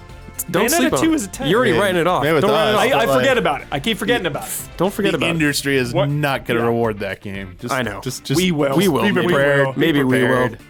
Maybe And we that is will. incredible. I keep forgetting about it. Don't forget about it. Yeah, I won't, when it comes out, I won't. You know, this. Oh, God of War won't be. Like, when's the Keeley cutoff usually? I think God of War might be eligible. I don't know when the cutoff for Keeley stuff is. I don't know. Damn. Because if it didn't, God of War being in next year. That'd be funny. That always hurts for stuff Oh like my that. god. It's always harder. Yikes. Yeah. Well, we'll see. What a year. Yeah. I'd rather them just make a sick game and not have to worry Yeah, about Keeley that's Awards, right. They obviously. don't worry about it. But they don't worry about that, and They they don't worry shouldn't. about it. Cool. That's it, everybody. We'll see y'all next time. Later.